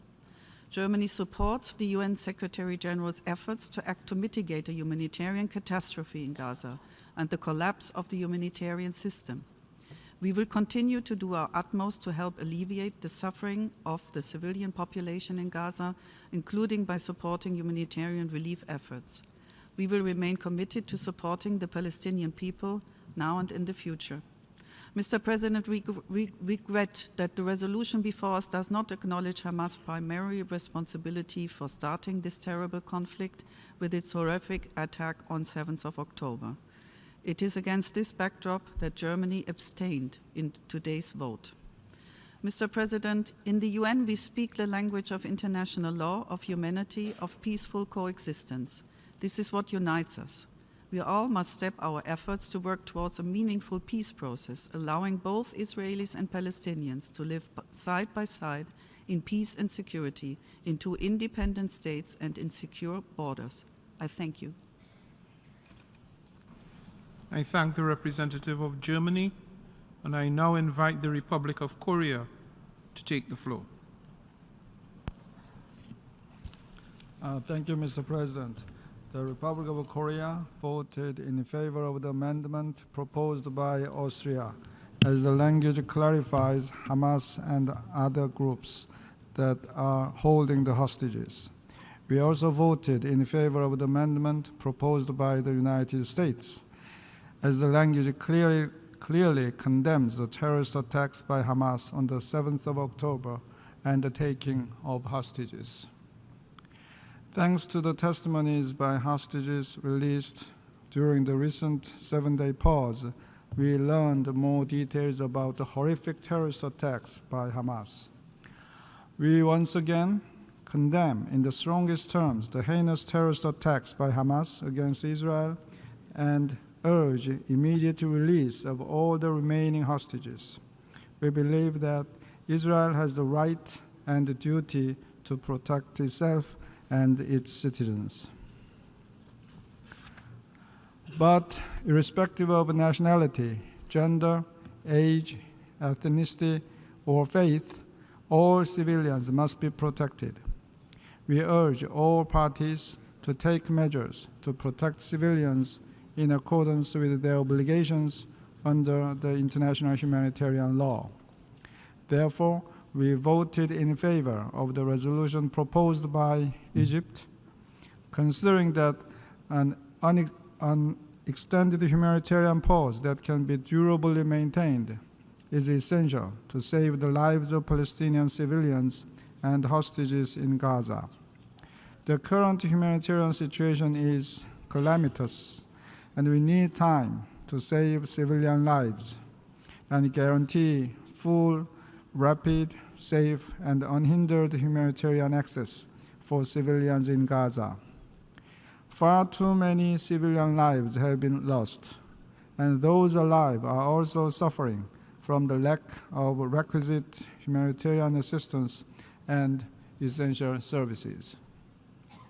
The cessation of hostilities is also needed to facilitate the release of all the remaining hostages held in Gaza. Mr. President, this vicious cycle in the Middle East must stop, and now is the time to redouble our efforts to realize the two-state solution.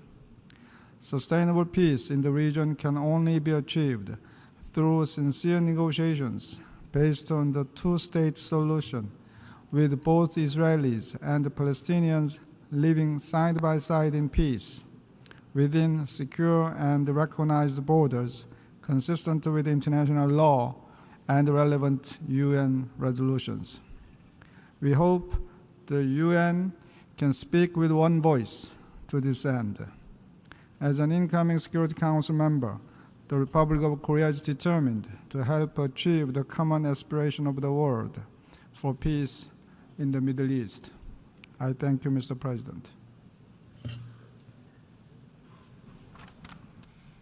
I thank the representative of South Korea, and now I invite the representative of Cyprus to take the floor.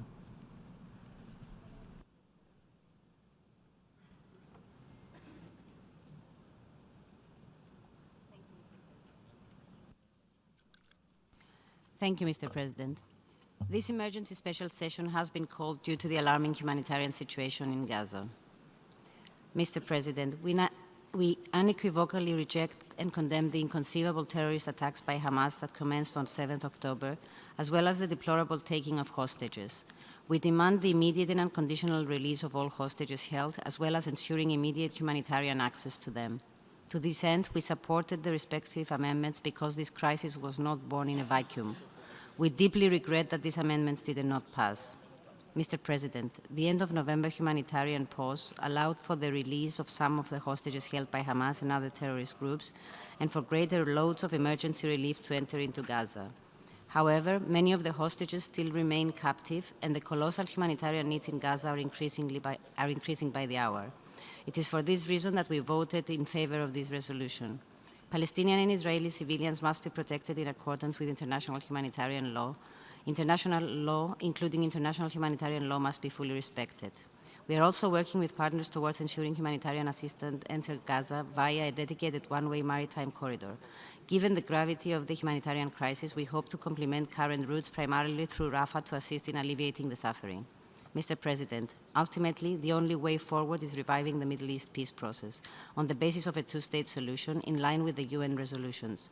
We stand ready to support this aim as it is the only way to ensure conditions of sustainable security and stability, equally for Israelis and Palestinians alike, and it is a crucial step towards fostering stability in the Middle East as a whole. I thank you. I thank the representative of Cyprus, and I now invite the representative of Australia to take the floor.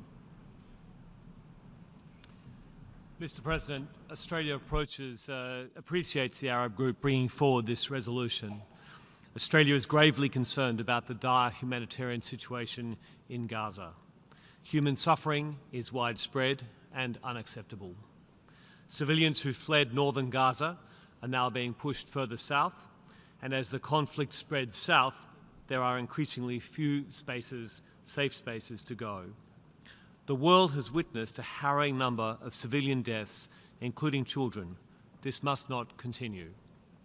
Australia again calls for safe, unimpeded and sustained humanitarian access in Gaza and safe passage for civilians.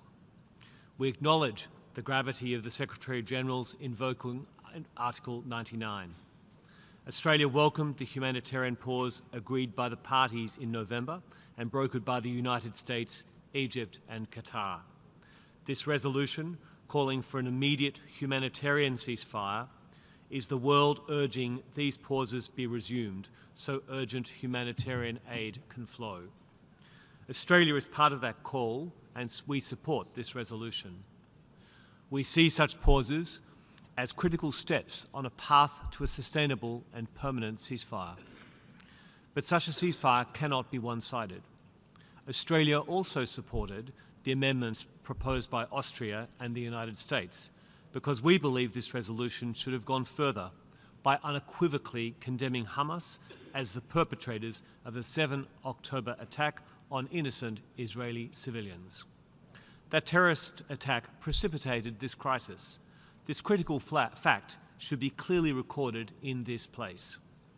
Australia unequivocally condemns the ongoing acts of terror by Hamas, its use of human shields, and its use of civilian infrastructure to launch attacks on Israel. Australia reiterates our demand for Hamas to release all remaining hostages immediately and unconditionally. In defending itself, Israel must respect international law, including international humanitarian law. Civilians and civilian infrastructure, including hospitals, must be protected. Hamas must be defeated and dismantled, but this cannot be without account for the protection and welfare of Palestinian civilians. President, Australia supports Palestinians' right to self-determination. There must not be forced displacement of Palestinians from Gaza, physical reoccupation of Gaza, any reduction in territory, or any use of siege or blockade. And Gaza must never again be used as a platform for terrorism. We reaffirm that settlements are illegal under international law and a serious obstacle to lasting peace. And we recommit ourselves to working with any sincere partner toward that just and enduring peace in the form of a two-state solution where Israelis and Palestinians can live securely within internationally recognized borders. Thank you. I thank the representative of Australia, and I now invite the representative of the Kingdom of the Netherlands to take the floor. Thank you, Mr. President. I thank you for reconvening this emergency special session. I also wish to take this opportunity to express our unwavering support for the Secretary General of the United Nations. We take his call on the humanitarian situation in Gaza, including his decision to invoke Article 99 of the UN Charter, very seriously. The current situation in Gaza is horrendous. Too many innocent lives have been taken. The scale of suffering and destruction in Gaza due to Israel's bombardments is heart-wrenching. Medical facilities are under extreme duress. The collective suffering of the people in Gaza, among which many children, should stop. We mourn the loss of lives of all civilians, including journalists, UN personnel, humanitarian workers, and medical staff. Our thoughts are with their loved ones. Urgent and immediate action is needed to halt the unfolding humanitarian catastrophe in Gaza. 80% of the population is internally displaced. There is no effective protection for civilians, and they have nowhere to go. No place in Gaza is safe now. The humanitarian system is on the verge of collapse, with the risk of starvation and outbreak of infectious diseases. The resolution contains important messages in this regard, as well as the essential demand to release all hostages. Therefore, we worked hard to reach an agreement on the text that would enable a vote in favor of this resolution. However, the lack of clarity on the temporary nature of a humanitarian ceasefire in the text creates confusion. We tried to change the text accordingly, but our proposals were unfortunately not accepted as the text was not open for further negotiations. The resolution further lacks reference to the heinous acts by Hamas. Based on these considerations, the Kingdom of the Netherlands abstained on the resolution. Mr. President, the harsh reality is that attacks from Hamas and elsewhere in the region continue. Case in point are the repeated Houthi missile attacks targeting Israel and vessels in the Red Sea. Israel's continued need to defend itself against continuous attacks therefore still stands with respect for international humanitarian law. The Kingdom of the Netherlands remains shocked at the heinous terrorist attacks perpetrated by Hamas on October 7th, and we condemn it in the strongest possible terms. The spiral of violence that followed has seen too many civilian casualties. It is of the essence that both parties do everything to ensure that civilians are protected in line with international humanitarian law. We need to see more urgent action. Mr. President, the way Israel implements self-defense matters. We consistently and explicitly urge Israel to demonstrate restraint, and we consistently stress the importance of proportionality and necessity in its current operations.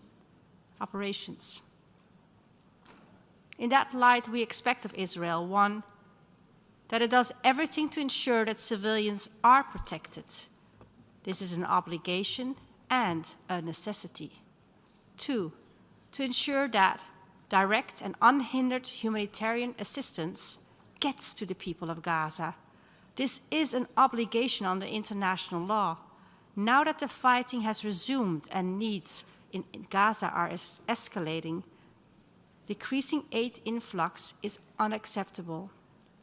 The decision to open Kerem Shalom for the inspection of humanitarian aid trucks is a much-needed step in the right direction, but much more is needed. Aid needs to pass through, including fuel and medical supplies. These goods also need to reach all those in need in Gaza. Three, and we expect Israel to ensure that humanitarian workers are able to work in Gaza safely and without constraints. This is also an obligation under international law. 4, we also reiterate that settler violence is completely unacceptable. Under occupation law, the IDF has an obligation to actively protect Palestinian civilians from violence. Israel needs to act decisively and urgently to stop the settler violence and illegal annexations in the West Bank, which further destabilizes the situation in the region. In this context, we urgently call for immediate, new, substantial, frequent humanitarian pauses. The ending of suffering of innocent people is an obligation. This conflict needs a political solution in accordance with international law. I thank you.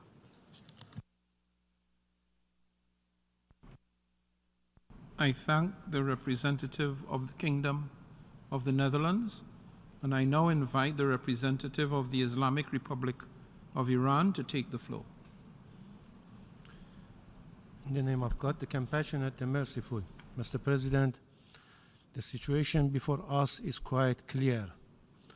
One member state, a permanent member of Security Council, misusing its unequal authority of veto power and in clear disregard to the united will of international community, has decided to stand with Israeli criminal regime and materially enable this regime in its ongoing massacre against civilians in Gaza. The United States blatantly opposing a ceasefire, which means prescribing war, violence, and eventually more death for children and women in Gaza. As highlighted by Secretary General in his recent briefing before the Security Council, no place in Gaza is safe, and there is an imminent risk of a total collapse of the humanitarian support system. The Secretary General, using his authority under Article 99 of the United Nations Charter, has urgently called upon the Security Council to intervene and bring a halt to the Israeli regime's attack in Gaza. This call received full support from the international community. The United Nations Charter initially predicted the power of veto as a tool to maintain and ensure international peace and security. However, today, this authority is frequently abused to obstruct the very establishment of peace and security. This trend is a clear alarm, signaling the imperative need to eliminate such discriminatory practices. Mr. President, over the past 2 months, we have witnessed a violent act of aggression carried out by Israeli armed forces in Gaza Strip, resulting in the death of more than 18,000 Palestinian civilians. The situation on ground entails all risk factors for genocide and definition under Article 2 of Convention on the Prevention and Punishment of the Crime of Genocide, which bear responsibility for all member states to impede and prevent its occurrence. This regime had been pursuing a scorched earth policy by deliberately destroying infrastructure and residential buildings in manner that there is no place to live in the Gaza. These barbaric crimes must be addressed by international community in a decisive manner, and Palestinians must be protected internationally. Considering the major failure of the Security Council in addressing the situation in ground, we remind responsibility of all member states under international law regarding the need to prevent genocide and war crimes, and reiterate our call for regional and national measures that in any practical way could hinder the violence and deal with the current situation. In conclusion, my delegation has voted in favor of resolution considering the urgency of the situation and a strong need to address the dire humanitarian condition in Palestine, and would like to put on record that our support for the resolution is without prejudice to our long-standing and constant national position on issues related to the question of Palestine and non-recognition of the Israeli regime.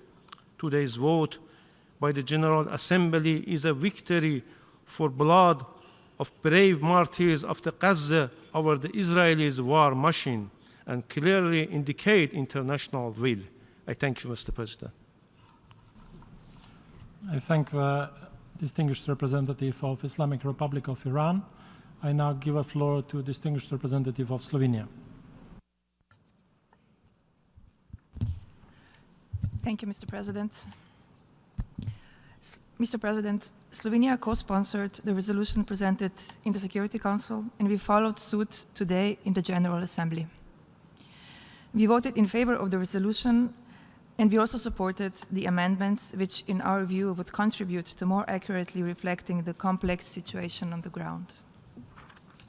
Mr. President, it has been more than 2 months of human suffering, physical destruction, and collective trauma across Israel and the occupied territory.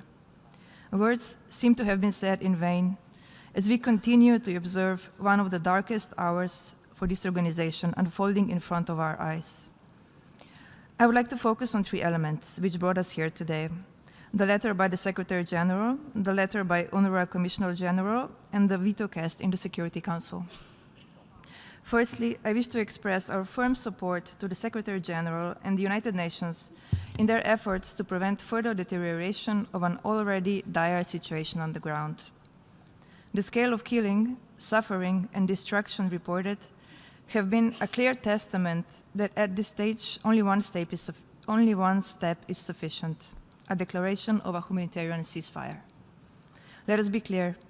There can be no justification for the brutal terrorist attack of Hamas on Israel, and we strongly condemn it, including reported sexual violence. We repeat our call for immediate and unconditional release of all hostages. What we are witnessing in Gaza are clear violations of international humanitarian law and human rights law. We remain appalled by reports of attacks on civilians and on schools, hospitals, UN facilities, and other civilian objects, and a high number of civilian casualties. People do not have access to the most basic provisions needed for survival. There is an increased risk of a breakdown of public order. Almost 2 million people have been displaced. Any further mass displacements should be prevented. Slovenia remains concerned over the escalation of settler violence in the West Bank and the announced additional expansions of illegal settlements. Settlement activities are illegal, erode the viability of the two-state solution, and undermine the prospect for a just, lasting, and comprehensive peace. We are deeply worried about the spillover and increased potential for the destabilization of the wider region, and we call for restraint. Secondly, we would like to express our deepest concern over the situation of UNRWA, its severely limited ability to implement its mandate, and the circumstances in which the humanitarian community is working on the ground. Many of the humanitarian workers have been displaced and are themselves in need of humanitarian assistance. People serving humanity have been failed by humanity. UNRWA represents a glimmer of hope to thousands of Gazans and to thousands more in the West Bank and the neighboring countries. Its potential collapse would mean humanitarian assistance in Gaza would no longer be possible at a scale that is needed.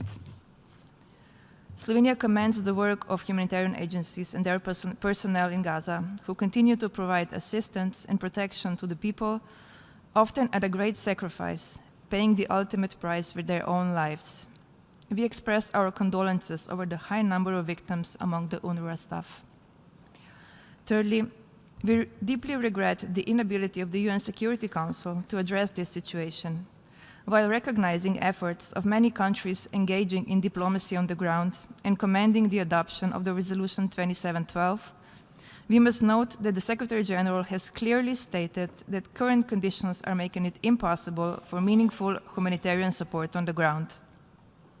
The Security Council should therefore step in and support rapid, sustained, unimpeded, and safe access for humanitarian aid, equipment, and personnel to Gaza and its distribution within Gaza. This can only be done by a humanitarian ceasefire that will lead to a truly permanent ceasefire. This brings us to the need for a resumption of a meaningful political process, which will lead to the two-state solution, with Israel and Palestine living side by side in peace and security. Slovenia has and will continue to support initiatives that reinforce the Middle East peace process. We therefore strongly support the organization of a peace conference as soon as possible.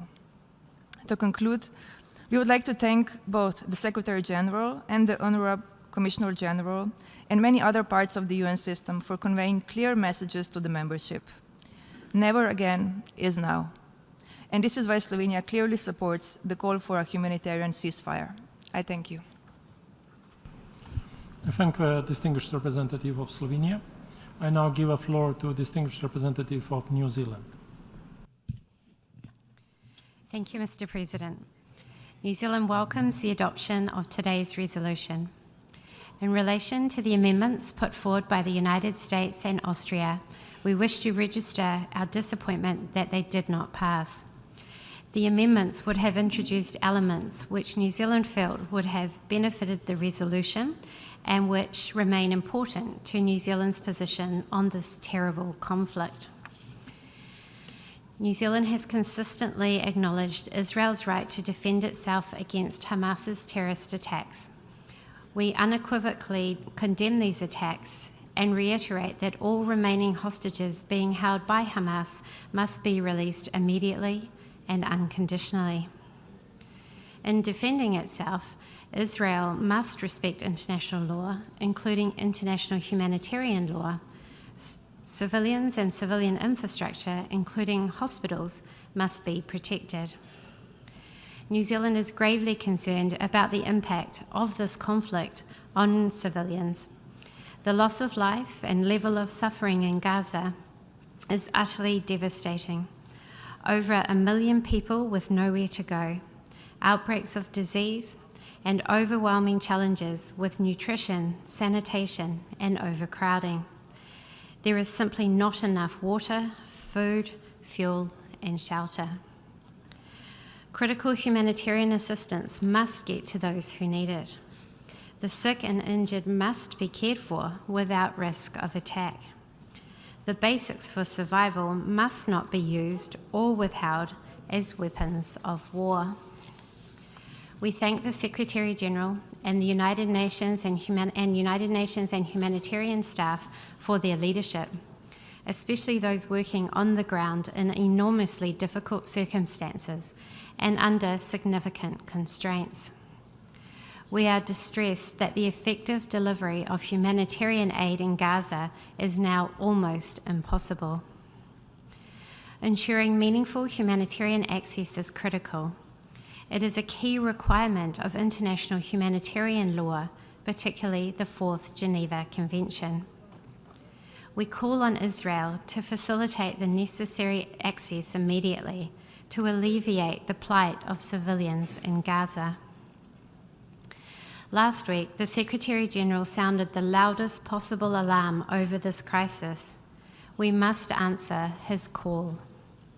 It was for this reason, the urgent need for the provision of critical life-saving assistance, that New Zealand co-sponsored the United Arab Emirates Security Council resolution, which called for an immediate humanitarian ceasefire.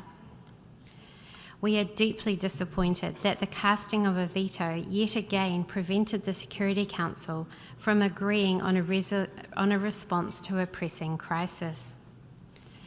The General Assembly has, once again, had to take action where the Security Council has failed to do so. In this Assembly, in late October, New Zealand joined 120 member states in voting for a resolution that called for an immediate, durable, and sustained humanitarian truce to facilitate the delivery of aid.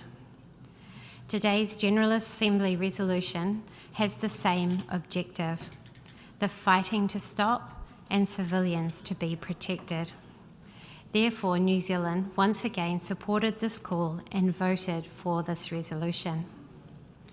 At the same time as we push for a humanitarian ceasefire, we urge all parties involved in the conflict, as well as countries with influence in the region, to take urgent steps towards establishing a sustainable ceasefire. A lasting solution to the conflict will only be achieved by peaceful means. Revival of the Middle East peace process is critical. There is no military solution to this conflict, just as there is no role for Hamas in the future governance of Gaza. Mr. President, 2 final points. New Zealand condemns settlement building and expansion in the West Bank, which is illegal under international law, and condemns the violence being perpetrated by settlers. We call for Israel to address this urgently. New Zealand also urges governments in the region to do all they can to ensure this conflict does not spill over into the wider region. Thank you, Mr. President. I thank the distinguished representative of New Zealand. I now give the floor to a distinguished representative of Czechia.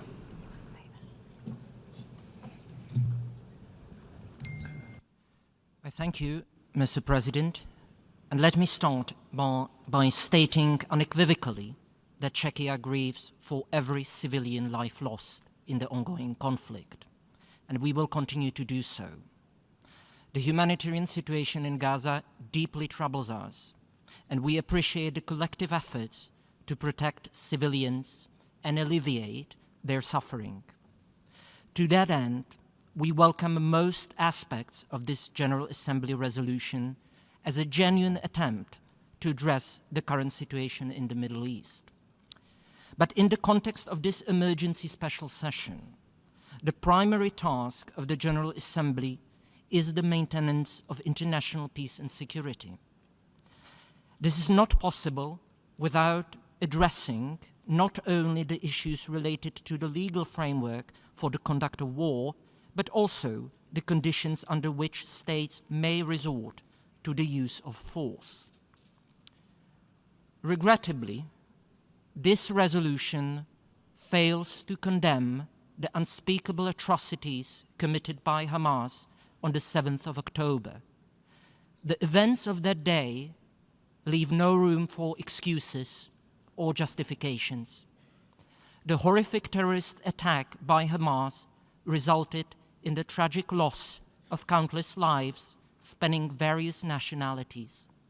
Furthermore, we have all been appalled by the horrifying images depicting victims of sexual violence inflicted by Hamas terrorists. We are also of the opinion that calling for an immediate ceasefire ignores the grave threat that Hamas poses not only to Israel, but also to the Palestinian people. The harsh reality on the ground is that an immediate ceasefire would only leave Hamas in control, thereby significantly heightening the prospect of yet another devastating terrorist attack and human suffering. Let us also remember that the civilian death toll continues to rise due to Hamas's reprehensible practice of using civilian infrastructure and civilians as human shields. It is with this in mind that we believe that Israel needs to be able to exercise its right to defend itself, and it needs to do so in a manner that abides by international law and international humanitarian law. Mr. President, based on the reasons that I have just outlined, it is with a heavy heart that we decided to vote against this resolution. We appreciate the efforts by Austria and the United States to bring more balance to the text, and that is why we supported their amendments. Last but not least, let me reiterate my country's unwavering commitment to actively working towards a two-state solution. This is essential to achieving statehood for the Palestinian people, ensuring security for Israel, and peace for people on both sides. I thank you. I thank the distinguished representative of Czechia. I now give the floor to the distinguished representative of Greece.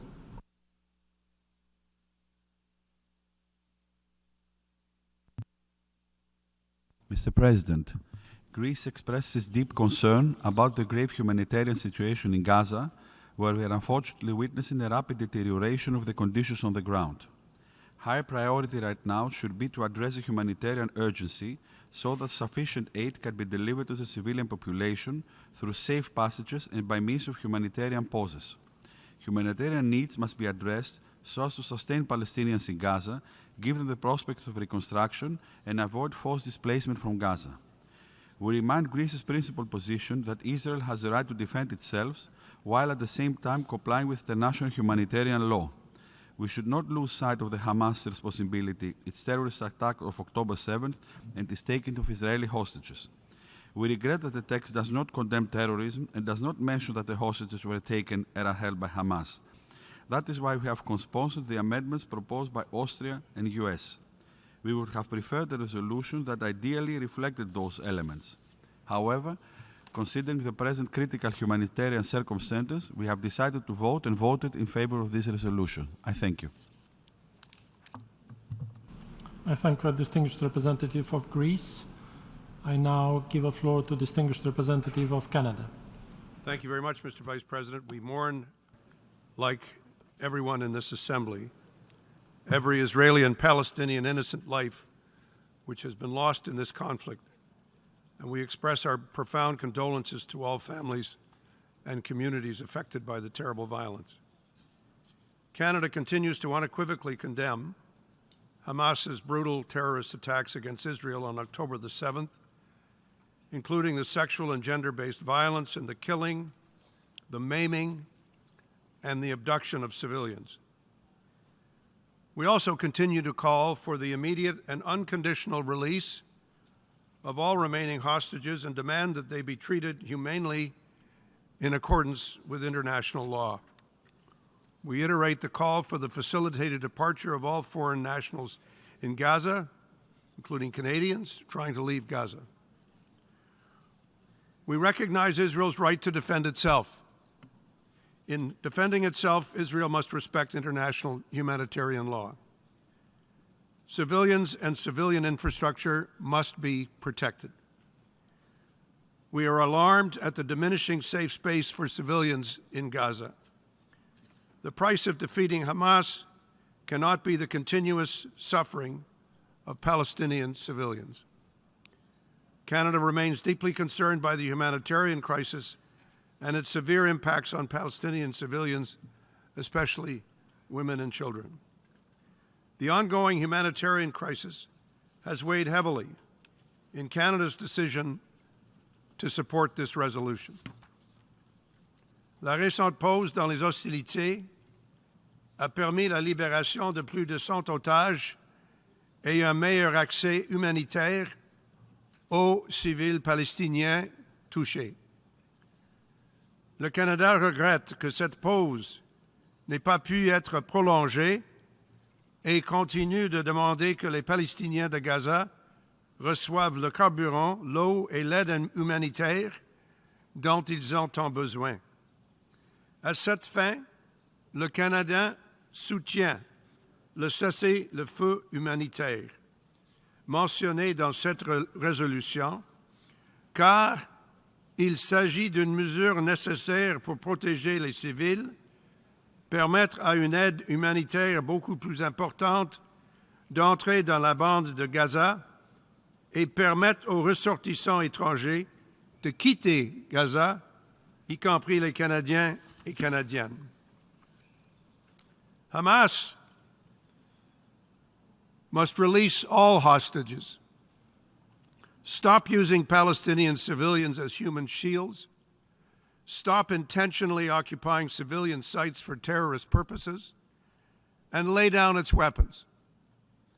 We continue to support a clear statement from the General Assembly calling out the role of Hamas in the conflict, its taking of hostages, and its use of human shields. And one day we will get one. This is why we supported the amendments proposed by Austria and the United States to the resolution, and why we join Australia and New Zealand in saying that Hamas can have no future role in the governance of Gaza. Canada remains committed to the goal of a comprehensive, a just, and a lasting peace in the Middle East, including the creation of a Palestinian state living side by side in peace and security with the State of Israel. Thank you, Mr. Vice President. I thank the distinguished representative of Canada. I now give a floor to distinguished representative of Iceland. See how that flies? In light of the humanitarian catastrophe unfolding in Gaza, Iceland has chosen to co-sponsor and consequently vote in favor of the resolution presented by Egypt.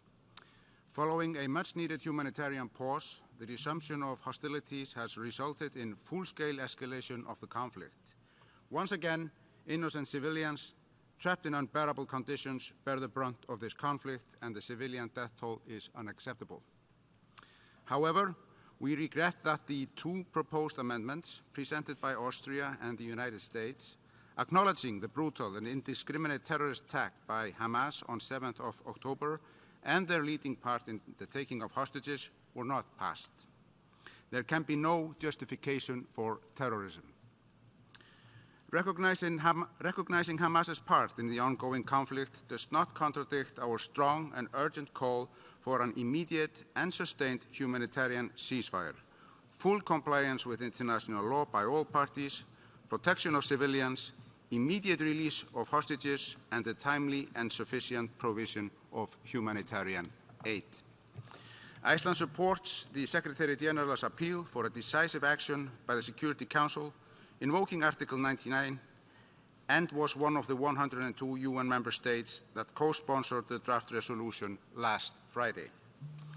The ongoing impasse in the Security Council is deeply regrettable. We call on Council members to redouble their efforts to avert further escalation and a collapse of the humanitarian system in Gaza. Mr. President, we deplore the immense suffering and unacceptable civilian death toll. We are alarmed by the impact of mass evacuations of civilians in Gaza. These need to stop. There is no safe place in Gaza. While increased flow of humanitarian aid through a second inspection point announced by Israel is a positive step, much more needs to be done. Life-saving aid to millions of civilians in need must be delivered now, and access to food and water, electricity and fuel ensured. The vast majority of the population is already displaced, sheltering in overcrowded facilities, including schools that no longer provide education, or simply sleeping on the streets. Healthcare services are in tatters, and of growing concern is the high risk of epidemic and waterborne diseases, which would further compound the crisis. Iceland has responded to UN emergency appeals with increased contributions to UNRWA, our long-standing humanitarian partner. UNRWA services, the lifeline for over 2.2 million people in Gaza, are now on the verge of collapse, according to Commissioner General Lazzarini. If UNRWA fails, the entire humanitarian system in Gaza will follow. We must spare no efforts in preventing this from happening. We deplore that more than 130 UNRWA staff members have been killed in this conflict.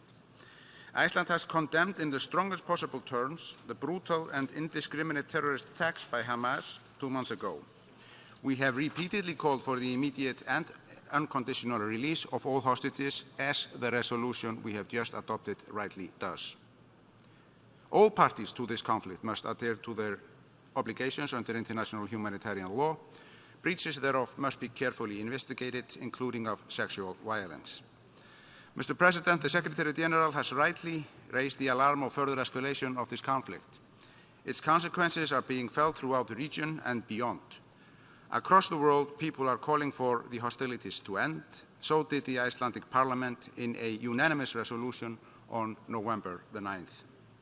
Even in the midst of crisis, when peace seems unrealistic and distant, we must focus on the long-term sustainable solution to the conflict, which two-state solution based on international law, with Israel and Palestine living side by side in peace and security and mutual recognition.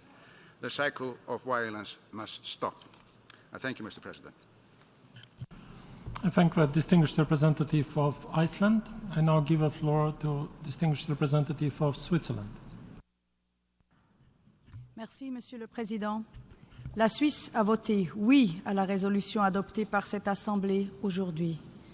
Cette résolution répond au plus pressant, la protection des civils et l'accès rapide, sûr et sans entrave de l'aide humanitaire aux populations dans le besoin à Gaza où, je cite, « nul n'est plus en sécurité aujourd'hui et où le système humanitaire risque un effondrement complet », comme l'a dit le secrétaire général. La Suisse a soutenu cette résolution et demande sa mise en œuvre, sachant que le cessez-le-feu humanitaire est compris comme une pause humanitaire limitée dans le temps, sans porter préjudice au droit d'Israël d'assurer sa défense et sa sécurité. La Suisse continue d'appeler les parties à respecter, en toutes circonstances, leurs obligations en vertu du droit international humanitaire et des droits humains, notamment pour ce qui est de la protection des civils israéliens comme palestiniens, et ce, indépendamment de l'adoption de résolutions par les principaux organes des Nations unies. L'accès humanitaire à travers tous les points de passage possibles, ainsi que le respect des principes de proportionnalité, de distinction et de précaution dans la conduite des hostilités font partie de ces obligations. Le respect est aussi une nécessité afin de prévenir une escalade régionale du conflit, notamment en Cisjordanie et au Liban. La Suisse a également voté oui aux amendements proposés par l'Autriche et les États-Unis et regrette qu'il n'ait pas été adopté. L'amendement autrichien aurait contribué à préciser que l'accès humanitaire doit être immédiat, ce qui correspond aux demandes répétées du secrétaire général et d'autres hauts représentants d'organisations humanitaires impartiales au vu de l'urgence humanitaire qui règne à Gaza. L'adoption de cet amendement aurait aussi permis de désigner clairement les parties responsables des prises d'otages, y compris le Hamas et d'autres groupes. Enfin, nous avons soutenu dès le 7 octobre une condamnation explicite des actes de terreur perpétrés par le Hamas et aurions préféré qu'elle soit incluse dans la résolution, comme le proposait l'amendement américain. Monsieur le Président, dans l'immédiat, la mise en place de cessez-le-feu à des fins humanitaires et la fourniture d'aide doivent urgemment sauver des vies et permettre aux acteurs et actrices humanitaires d'accomplir leur travail en toute sécurité. Mais ces mesures ne sauraient être des fins en soi. La Suisse continuera de s'engager en vue d'une solution politique au conflit, conformément au droit international. Je vous remercie. I thank the distinguished representative of Switzerland. I now give the floor to distinguished representative of Philippines. Thank you, Mr. President. Mr. President, while we condemn the October 7 terrorist attacks perpetrated by Hamas, the Philippines emphasizes adherence to international humanitarian law, especially the principles of proportionality and distinction in response to security threats. It is imperative that any military action consider the impact on civilians and strives to minimize, if not eliminate, collateral damage. We are deeply concerned about the humanitarian situation in Gaza. The Philippines believes strongly that a humanitarian ceasefire is crucial to halt the loss of life and suffering. This ceasefire is a necessary step to facilitate the delivery of urgent humanitarian aid to all affected civilians, irrespective of their affiliation. We call on all parties to comply with their obligations under international law, particularly regarding the protection of civilians, especially women and children. Upholding these laws is essential in ensuring the safety and dignity of all individuals affected by this conflict. Finally, the Philippines seeks to contribute to a solution that respects the rights and needs of both Palestinian and Israeli civilians. We advocate for a peaceful resolution that upholds international law and leads to lasting peace and security in the region. Thank you, Mr. President.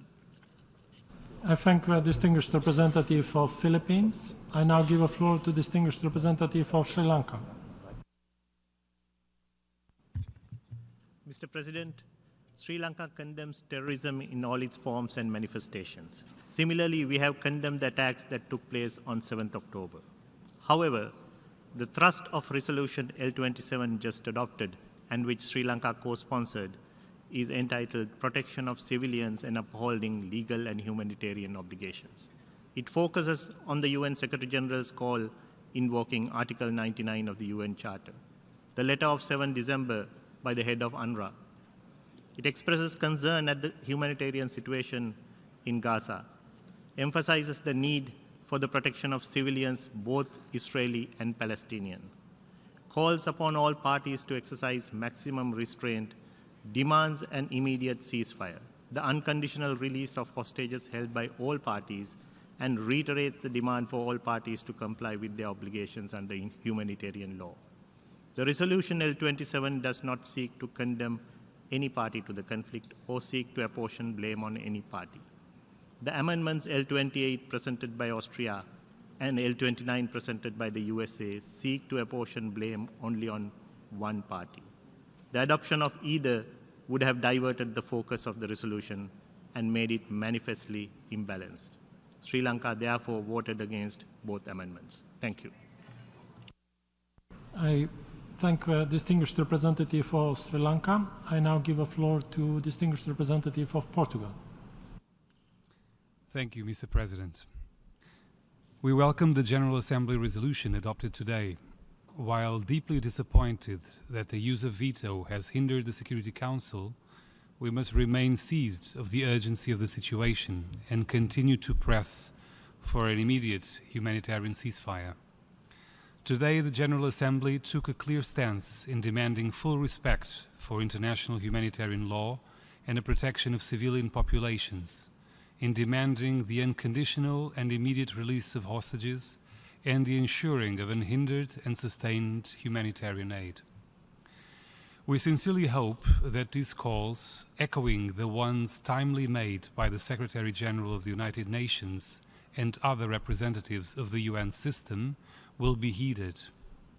The situation on the ground in the Gaza Strip is unbearable, with a mounting number of casualties, many, far too many of them, women and children, and huge numbers of displaced people. The fighting must be halted. It also remains crucial to avoid the spread of the conflict to the West Bank and beyond by accident or calculated action. We encourage the continuation of regional and international efforts, both in multilateral and bilateral spheres, to prevent a spillover. We need to return to the diplomatic track, breaking this cycle of violence and extremism. It is our collective responsibility to address the structural drivers of this conflict. This will require a renewed involvement of all relevant actors and a determined effort to implement the United Nations Security Council resolutions on the matter and set a clear and solid path to a Palestinian state, fulfilling the two-state solution. Mr. President, once again, Portugal reiterates its unequivocal condemnation of the heinous terrorist attacks by Hamas on October the 7th. Terrorism in all its forms should be condemned. For this reason, we supported the amendments presented today as they aimed at that purpose without compromising the message that was strongly supported regarding the situation in Gaza. Gaza needs a swift, unhindered, and scaled-up response. Gaza needs all parts to comply by their obligations under international law, including international humanitarian law and human rights. Gaza needs a humanitarian ceasefire, as this resolution makes clear. Thank you. I thank the distinguished representative of Portugal. I now give a floor to distinguished representative of Hungary. Thank you, Mr. President. We are here today to discuss the dire humanitarian situation in Gaza, ignited by the horrendous and brutal acts of terrorism committed by Hamas on 7 October. Hungary condemns these brutal and barbaric attacks in the strongest possible terms, and we would have hoped for the General Assembly to do accordingly after 2 months of silence on this issue. We find it unacceptable that today's resolution once again failed to condemn the barbaric attacks that have led to today's events, including continuous indiscriminate rocket attacks against Israeli civilians. We also condemn the use of Palestinian civilians, civilian infrastructure, and hospitals as human shields by Hamas. These acts are flagrant violations of international humanitarian law.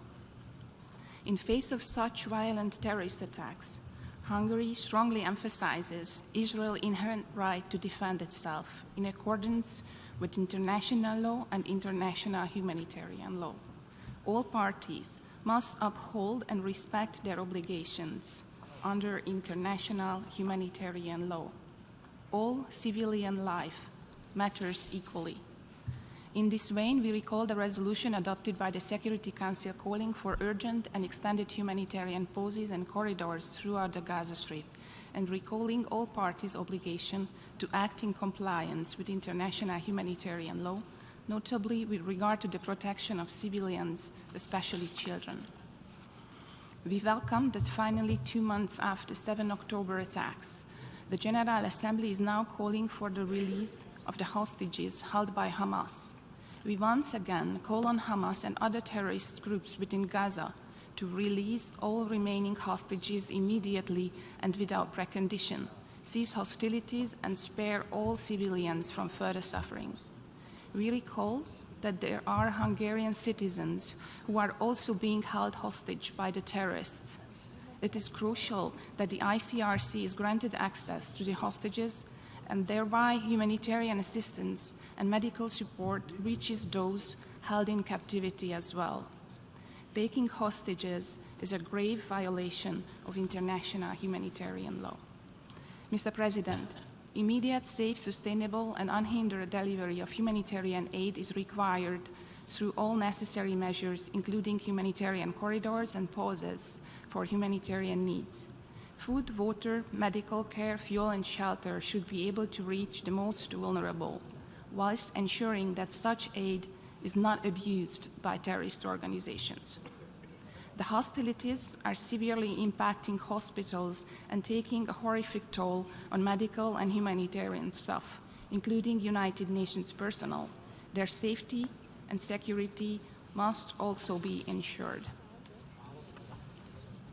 We must utilize our collective efforts, capabilities, and engagement in order to avoid a spillover to the region, as it would have even more devastating humanitarian consequences. Mr. President, there are the reasons why we supported the amendments submitted by Austria and the United States, and these are the exact same reasons why we couldn't support the resolution. I thank you. I thank the distinguished representative of Hungary. I now give the floor to distinguished representative of Republic of Moldova. Thank you, Mr. President. Mr. President, the Republic of Moldova voted in favor of the draft resolution L27 entitled Protection of Civilians and Upholding Legal and Humanitarian Obligations. My country has joined other UN member states in strongly condemning the Hamas brutal and terrorist attack against Israel on 7th of October, since there is no justification for terror.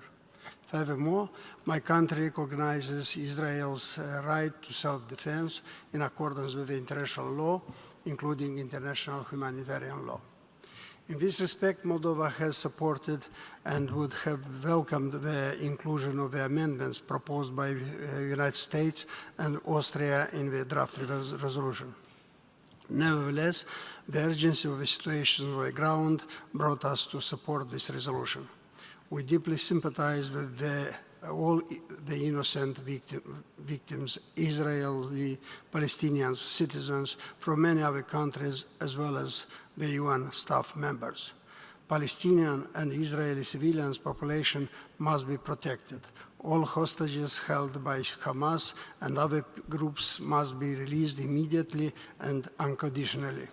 Full and unimpeded access to humanitarian assistance must be provided throughout Gaza. Likewise, safe passage must be assured to all those who wish to leave Gaza. Thank you, Mr. President. I thank the distinguished representative of Republic of Moldova. I now give the floor to distinguished representative of Liechtenstein. Mr. President, my delegation has voted in favor of the resolution adopted by this Assembly. We have done so in light of the catastrophic humanitarian situation on the ground described by the relevant UN agencies, the International Committee of the Red Cross, and others. We had already supported a similar call by this Assembly in late October and note the positive, albeit short, reprieve for the affected civilian populations during the period when fighting finally ceased, both with respect to the release of hostages and the delivery of urgently needed humanitarian assistance. The situation today is even more distressing, and we are therefore supportive of a humanitarian ceasefire, as called for by the Secretary General, which was unfortunately blocked by the use of the veto last Friday in the Security Council. We are also fully supportive of the calls for the full respect for international humanitarian law by conflict parties, the call for the immediate and unconditional release of all hostages, as well as provisions concerning humanitarian assistance. While the resolution addresses immediate priorities to protect civilians, it does not comprehensively reflect our position. We have therefore supported the amendment put forward by the United States, as we agree that the condemnation of the terrorist attacks by Hamas by a political body of the United Nations would have been important and necessary. Ideally, this condemnation would have happened in the Security Council itself on October the 8th, in accordance with established Council practice, immediately after the attack on the civilian population in Israel, when unfortunately no text to this effect was considered, or in one of the early subsequent meetings of the Council.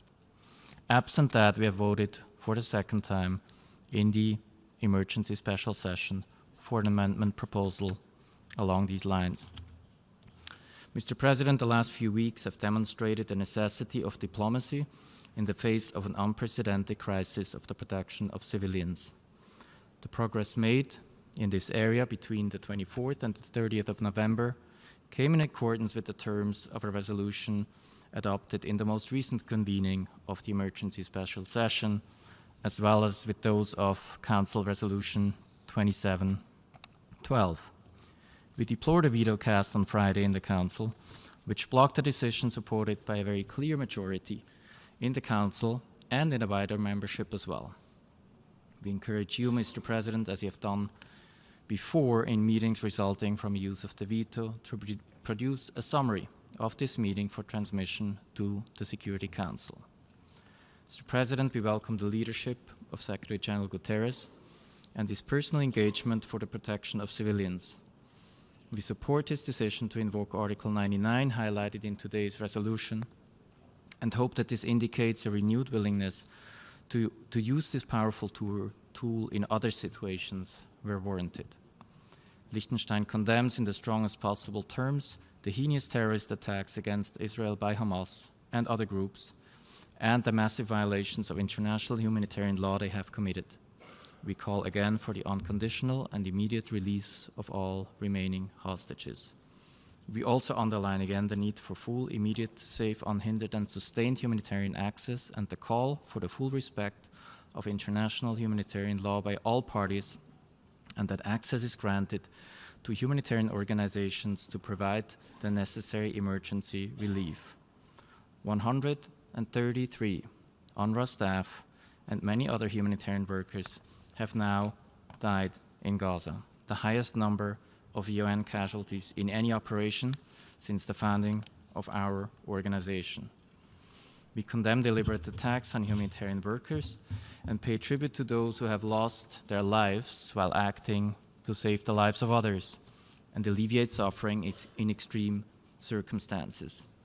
The denial of humanitarian access to civilians and attacks against humanitarian workers are both prohibited under the Fourth Geneva Convention and its additional protocols, and may amount to a war crime. Mr. President, Liechtenstein called for accountability for serious violations of international human rights and humanitarian law, including through the ongoing investigations of the International Criminal Court, which has jurisdiction over the most serious crimes under international law committed on the territory of the State of Palestine and by Palestinian nationals. We are particularly concerned by the numerous reports of sexual and gender-based violence committed by Hamas. All such reported crimes must be vigorously investigated and prosecuted. We are further deeply concerned by the massive escalation of violence in the West Bank, in particular extremist settler violence. Mr. President, the time for diplomacy is now. It is too late to avert the horror of human suffering and the shocking loss of human life, but it's not too late to bring an end to the ongoing catastrophe. The inalienable rights of both Israeli and Palestinian peoples can only be ensured by upholding their respective right to self-determination expressed through a two-state solution. Serious, committed, and legitimate interlocutors ready for genuine engagement for peace are a prerequisite, as is the strong support of the international community. I thank you. I thank the distinguished representative of Liechtenstein. I now give the floor to distinguished representative of Poland. Mr. President, Poland's support for the UN General Assembly resolution entitled Protection of Civilians and Upholding Legal and Humanitarian Obligations stems from our long-standing commitment to the principles of international humanitarian law. The multilateralism and the rule-based international order have always been and remain Poland's top priority. Therefore, we express our strong support for the Secretary General and the United Nations, commending their invaluable efforts in addressing the crisis in the Gaza Strip. Poland's commitment to the aforementioned values reflects our involvement in efforts to alleviate the dire humanitarian situation of the population in the Middle East and to restore peace in the region. For decades, Poland has been involved in humanitarian and development aid projects in the Middle East, with particular focus on Palestine, including Gaza, Lebanon, and Jordan. Mr. President, in the light of the current situation, our position remains very clear. We remain concerned over the dramatic humanitarian situation in the Gaza Strip. We support all international coordination aimed at restoring calm and a speedy and continued flow of humanitarian aid to the civilians in Gaza. We also express our gratitude to the personnel and of international organizations, UN agencies, especially that of the UNRWA. Poland decided to provide additional funds amounting to over $2 million to be used by UNRWA, WFP, and the UNICEF's Gaza Fund. We strongly underline that the humanitarian assistance should be distributed by UN agencies in order not to fall in the hands of terrorists. Mr. President, at the same time, we stress that terrorism aimed at the civilian population is never justified and cannot be tolerated under any circumstances. We reiterate our conviction that Israel, like any other country, has the right to defend itself and its citizens. However, we wish to stress that this must take place in compliance with international law, including the humanitarian law. The civilian population must be protected. We reiterate our strong condemnation of the barbaric terrorist attacks by Hamas and other Gaza militant groups that brought death and suffering to the innocent people of Israel. We also continue our call for an immediate and unconditional release of all hostages taken by Hamas. In this vein, the amendments presented by the US and Austria correspond with our position. We believe they offered a valuable and important contribution to the document. That is why we decided also to support them. And I thank you. I thank the distinguished representative of Poland. I now give the floor to distinguished representative of Tunisia. شكرا سيد الرئيس.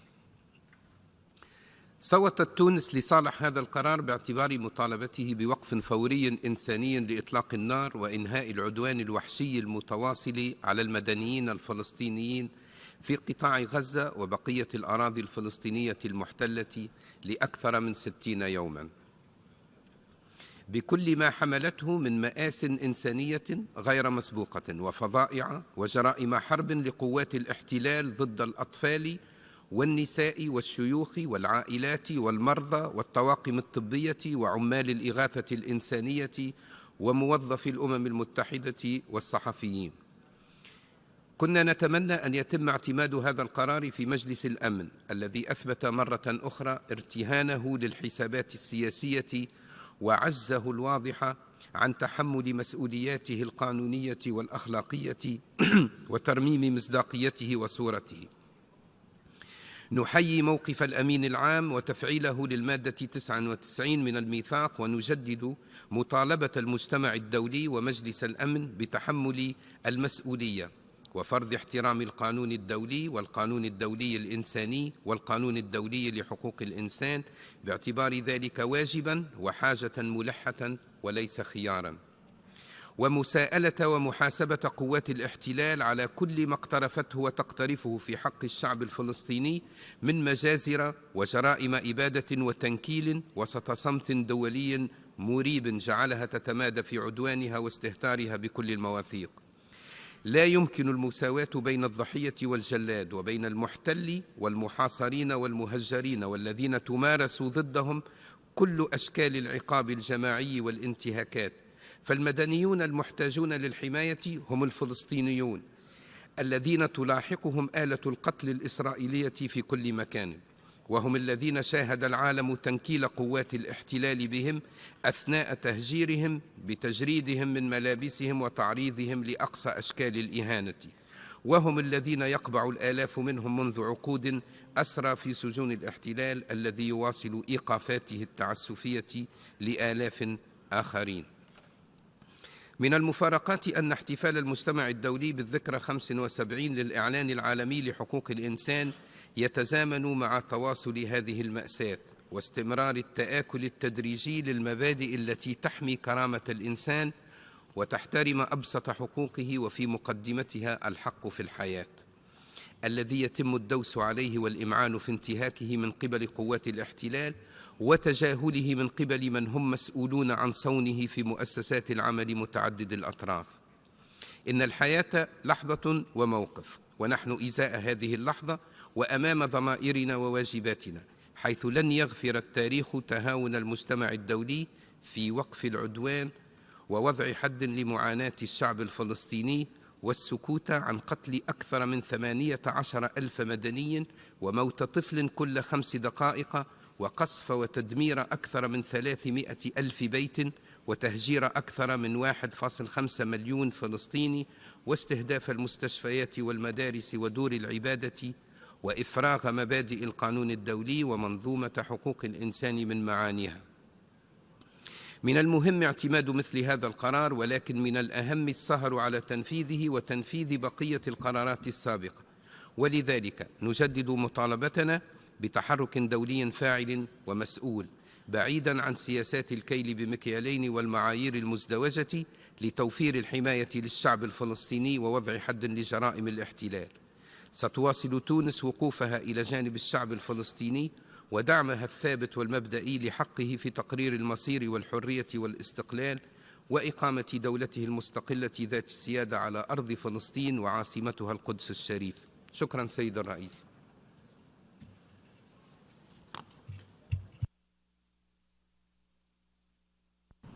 I thank the distinguished representative of Tunisia. I now give the floor to distinguished representative of Ghana.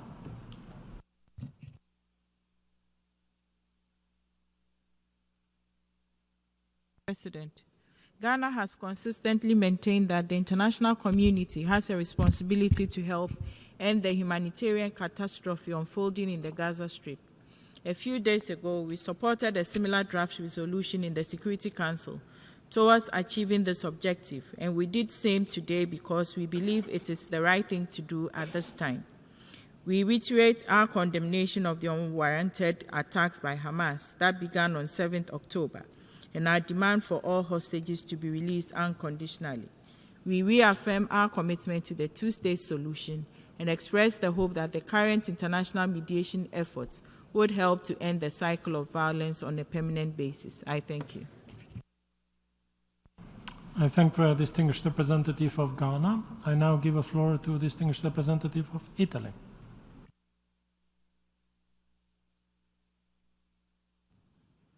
Mr. President, let me first thank the President of the General Assembly, Francis, for promptly convening and chairing this emergency special session. Let me begin by joining the other delegations in acknowledging the tireless efforts of the United Nations and all humanitarian partners on the ground who are delivering assistance under extreme conditions. Turning to today's proceedings, Italy abstained on the resolution protecting of civilians and upholding legal and humanitarian obligations just adopted and promoted by Egypt, whom we would like to wholeheartedly thank. Italy is deeply concerned for the humanitarian emergency in Gaza and is working bilaterally and with our international and regional friends and partners to alleviate the suffering of civilians, because in this conflict the most vulnerable ones, children, women and elderly, are those who are paying the highest toll. Italy is helping to treat injured Palestinians and also children in partnership with the UAE.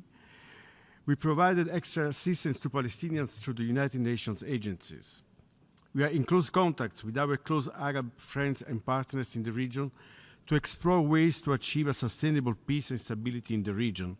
In this vein, we would support initiatives aimed at de-escalation, including humanitarian pauses, to facilitate the delivery of humanitarian assistance, the protection of civilians, and the liberation of all hostages. We decided, however, to abstain because there are many elements that are still missing from the resolution, and namely the unequivocal condemnation of the brutal, indiscriminate terrorist attacks by Hamas against innocent civilians on October 7th. We have already reiterated our outright condemnation several times. We would have hoped to see it incorporated in the text just adopted, and we reaffirm again today, hoping that the time when this Assembly and the Security Council could finally deplore such atrocious crimes and recognize Hamas' sole responsibility for the brutal attack of October 7th is near. For those reasons, we voted in favor of the amendments proposed by the United States and Austria. There is no justification for terror, and there should be accountability for the 7th of October crimes. Let me recall on this the initiative that Italy, together with France and Germany, has recently launched in the EU, asking for additional individual sanctions against Hamas supporters. In face of such terrorist threat, Italy recognizes the legitimate right of self-defense of Israel. We stress at the same time that the exercise of such a right of self-defense needs to be in full compliance with international law and international humanitarian law. We have asked, and we will continue to ask, Israel to do its utmost to minimize civilian victims. Finally, we should not lose sight of the broader picture. We firmly believe that the only viable solution to peace in the Middle East remains the two-state solution. I thank you. I thank the distinguished representative of Italy. I now give the floor to distinguished representative of Syrian Arab Republic.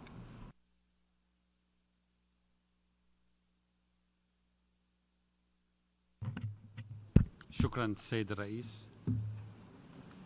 لقد صوتت بلادي لصالح القرار الذي اعتمدته الجمعية العامة قبل قليل لكونه يمثل تعبيرا صادقا عن ضمير العالم والإنسانية، ويطالب بإيقاف فوري للعدوان الوحشي على الشعب الفلسطيني الشقيق.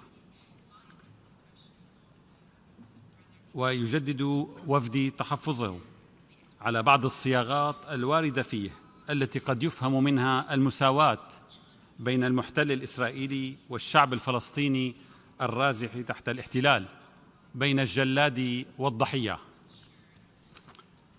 السيد الرئيس، أتوجه بالشكر لكم سعادة السفير دينيس فرانسيس رئيس الجمعية العامة على استئناف الدورة الاستثنائية الطارئة العاشرة للجمعية العامة لمناقشة الوضع الخطير في الأراضي الفلسطينية المحتلة في ظل حالة الشلل التي يواجهها مجلس الأمن جراء قيام الولايات المتحدة الأمريكية بمنعه من تحمل مسؤولياته في الحفاظ على السلم والأمن الدوليين، وإصرارها على منح إسرائيل الضوء الأخضر للاستمرار بعدوانها الوحشي في غزة. كما نشيد بالخطوة الشجاعة للسيد أنطونيو غوتيريش الأمين العام للأمم المتحدة واطلاعه بمسؤولياته بالرغم من الحملات الشرسة التي يتعرض لها، وذلك من خلال تنبيهه مجلس الأمن بموجب المادة 99 من الميثاق إلى أن ما يجري في قطاع غزة هو مسألة تهدد السلم والأمن الدوليين. وتعرب بلادي عن أسفها وعميق قلقها جراء الوضع المتردي في قطاع غزة، وهو ما أشار إليه المفوض العام لوكالة الأونروا في رسالته إلى رئيس الجمعية العامة، والتي يبلغه فيها بأن قدرة الأونروا على مواصلة تنفيذ ولايتها في غزة قد أصبحت الآن محدودة للغاية، مؤكداً أن الأونروا تعيش أحلك الظروف في تاريخها، داعياً الجمعية العامة للتحرك الفوري. السيد الرئيس، نستأنف هذه الدورة اليوم وللمرة الثانية خلال أقل من شهرين لتدارك إصرار الولايات المتحدة وبعض الدول الغربية على تصفية القضية الفلسطينية وقتل أطفال فلسطين دعماً للكيان الإسرائيلي الذي يقوم بحملة إبادة غير مسبوقة راح ضحيتها حتى الآن أكثر من 18,000 شهيد، أغلبهم من النساء والأطفال، وذلك في حملة همجية لم توفر فيها إسرائيل حتى الصحفيين والموظفين الأمميين، فضلاً عن إمعانها بتدمير البنية التحتية والاستمرار في حصارها اللا إنساني لقطاع غزة ومنع إيصال المساعدات الإنسانية واستخدام الأسلحة المحرمة دولياً بما في ذلك القنابل الفسفورية الحارقة والتهديد باستخدام القنبلة الذرية واتباع سياسة الدمار الشامل، مرتكبة بذلك مختلف صنوف جرائم الحرب وجرائم ضد الإنسانية والتطهير العرقي والإبادة الجماعية، ضاربة بعرض الحائط كافة القوانين الدولية والمبادئ الإنسانية. على الجميع أن يدرك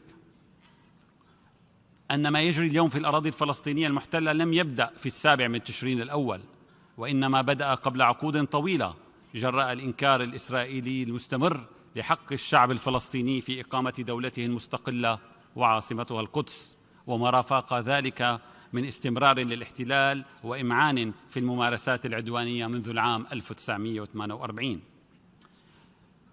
إن استخدام الولايات المتحدة الأمريكية للفيتو مجدداً في مجلس الأمن ووقوفها ضد إرادة الغالبية العظمى من أعضاء المجلس وإسقاطها لمشروع قرار لم يكن الهدف منه إلا وقف إطلاق نار إنساني يشكل إهانة مخزية للمعايير الإنسانية ويكشف أكذوبة الحرص على أرواح المدنيين، ويثبت بما لا يدع مجالا للشك أن واشنطن ودولا غربية أخرى تخوض الحرب في قطاع غزة إلى جانب الاحتلال الإسرائيلي بهدف وحيد هو إفناء الشعب الفلسطيني وإقامة ما يسمى بإسرائيل الكبرى على إشلاء أطفال فلسطين ونسائها بعد تدمير منازلهم وإرثهم الحضاري. فبدلا من السماح لمجلس الأمن بالاطلاع بمسؤولياته بعد أكثر من شهرين على المجازر والإبادة الجماعية، جاء الفيتو الأمريكي ليحمي مجرمي الحرب وليعطيهم رخصة جديدة لمواصلة ارتكاب المجازر والتدمير والتهجير. إنه لمن المفارقة أن الدولة التي تتشدق بشعارات الديمقراطية وحماية حقوق الإنسان والتي يفترض أن تساهم في حفظ السلم والأمن الدوليين تمنع مجلس الأمن من الاطلاع بمسؤولياته في وقف العدوان الإسرائيلي، مما يفضح النهج المنحاز في سياساتها عندما يتعلق الأمر بحماية إسرائيل وضمان إفلاتها من المساءلة على انتهاكاتها للقانون الدولي وأحكام ميثاق الأمم المتحدة. لقد شهدنا جميعاً كيف أن فشل مجلس الأمن مرات عدة قد شجع إسرائيل بعد أن أنهت الهدنة على التمادي بإجرامها الممنهج دون أدنى رادع بذريعة حقها المزعوم في الدفاع عن النفس، في الوقت الذي تتباكى فيه بعض الدول الغربية على قيم الإنسانية في مناطق أخرى من العالم في صورة صارخة للنفاق الدولي والازدواجية التعاطي مع قيم الحق والعدل وفق مصالح الدول الغربية الكبرى. وأقول لهذه الدول وهي تعرف نفسها: لن نصدقكم مرة أخرى. السيد الرئيس، تشعل إسرائيل اليوم المنطقة وتدفعها نحو تفجير لا يمكن احتوائه من خلال جرائمها الوحشية المستمرة في فلسطين، والتي تتزامن مع ممارساتها العدوانية في الجولان العربي السوري المحتل واعتداءاتها المتكررة على أراضي الجمهورية العربية السورية من خلال استهدافها للمطارات المدنية والبنى التحتية، بالإضافة إلى اعتداءاتها على لبنان في انتهاك فاضح للقانون الدولي ولأحكام الميثاق. الأمر الذي يثبت مجدداً أن إسرائيل ليست إلا أداة لنشر الفوضى في المنطقة وإشاعة الإرهاب فيها، وهي السبب الرئيس لتهديد السلم والأمن الإقليمي والدولي. وكل ذلك بغطاء من الولايات المتحدة وحلفائها الذين لجأوا مؤخرا إلى حشد أساطيلهم على الشواطئ الشرقية للبحر المتوسط وتقديم الدعم المادي والعسكري منقطع النظير لأداتهم الكيان الإسرائيلي. ختاما السيد الرئيس، تؤكد الجمهورية العربية السورية مجددا وقوفها إلى جانب الشعب الفلسطيني الشقيق في نضاله لتحرير أرضه المحتلة وإقامة دولته المستقلة ذات السيادة وعاصمتها القدس، وتشدد على ضرورة الوقف الفوري للعدوان الإسرائيلي وتقديم الدعم الإنساني العاجل للشعب الفلسطيني في قطاع غزة ومنع التهجير القسري وضمان مساءلة إسرائيل وداعميها عن تلك الجرائم وعدم إفلاتهم من العقاب. شكرا سيد الرئيس. I thank the distinguished representative of Syrian Arab Republic. I now give a floor to distinguished representative of Russian Federation. Господин председатель, коллеги, мир вот уже на протяжении более 2 месяцев является свидетелем того, как в зоне Палестино-израильского конфликта разгорается чудовищная драма. Буквально каждый час в Газе гибнут десятки ни в чем не повинных мирных жителей. Отмечаем усилия арабской группы во главе с Египтом по подготовке соответствующего проекта резолюции Генеральной Ассамблеи ООН с требованиями прекращения огня и немедленного освобождения заложников для предотвращения гуманитарной катастрофы в Газе. Со своей стороны выступили конспонсорами инициативы арабских стран и надеемся, что вслед за Генассамблеей и Совет Безопасности сможет наконец-то выполнить свои обязательства. Тем более, что представители Объединенных Арабских Эмиратов подготовили и внесли на рассмотрение СБ еще один проект по наращиванию и мониторингу доставки гуманитарной помощи в Газу. Уважаемые коллеги, фактически на наших с вами глазах реализуется план бомбить сектор Газа в каменный век. Масштаб этой катастрофы вынудил генерального секретаря ООН впервые за долгие годы прибегнуть к своим полномочиям по статье 99 Устава ООН и призвать Совет Безопасности ООН принять решение о прекращении кровопролития. С горечью вынужден констатировать, что за все это время коллективные усилия в рамках ООН не привели к нужному результату. Но причина не в том, что многосторонняя дипломатия пробуксовывает. И дело не в неспособности Совета Безопасности выполнить свое предназначение, как об этом говорят некоторые, в том числе сегодня. Давайте называть вещи своими именами. Причина в том, что на пути всех миротворческих усилий глухим заслоном стоят Соединенные Штаты.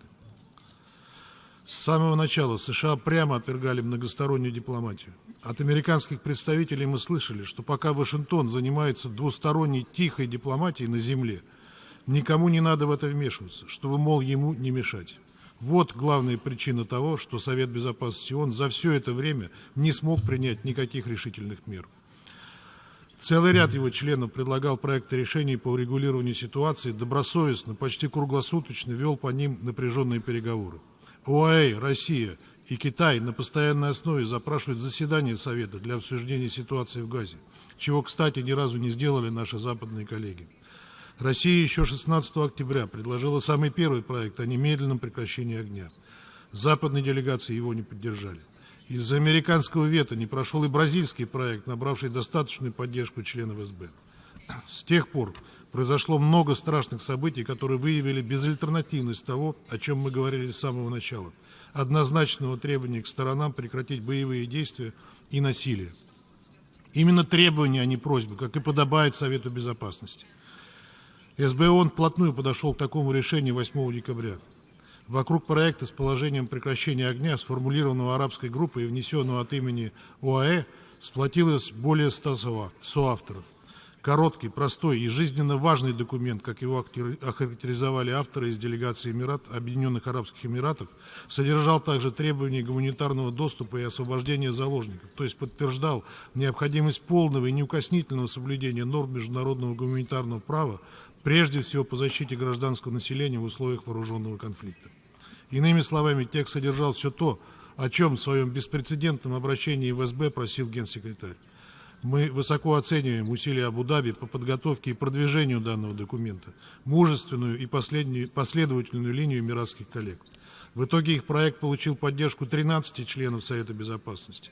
Однако США вновь, как и 18 октября, выгораживая своего главного ближневосточного союзника, заветировали решение СБ, а Великобритания не нашла в себе смелости оставить Вашингтон в одиночестве и воздержалась.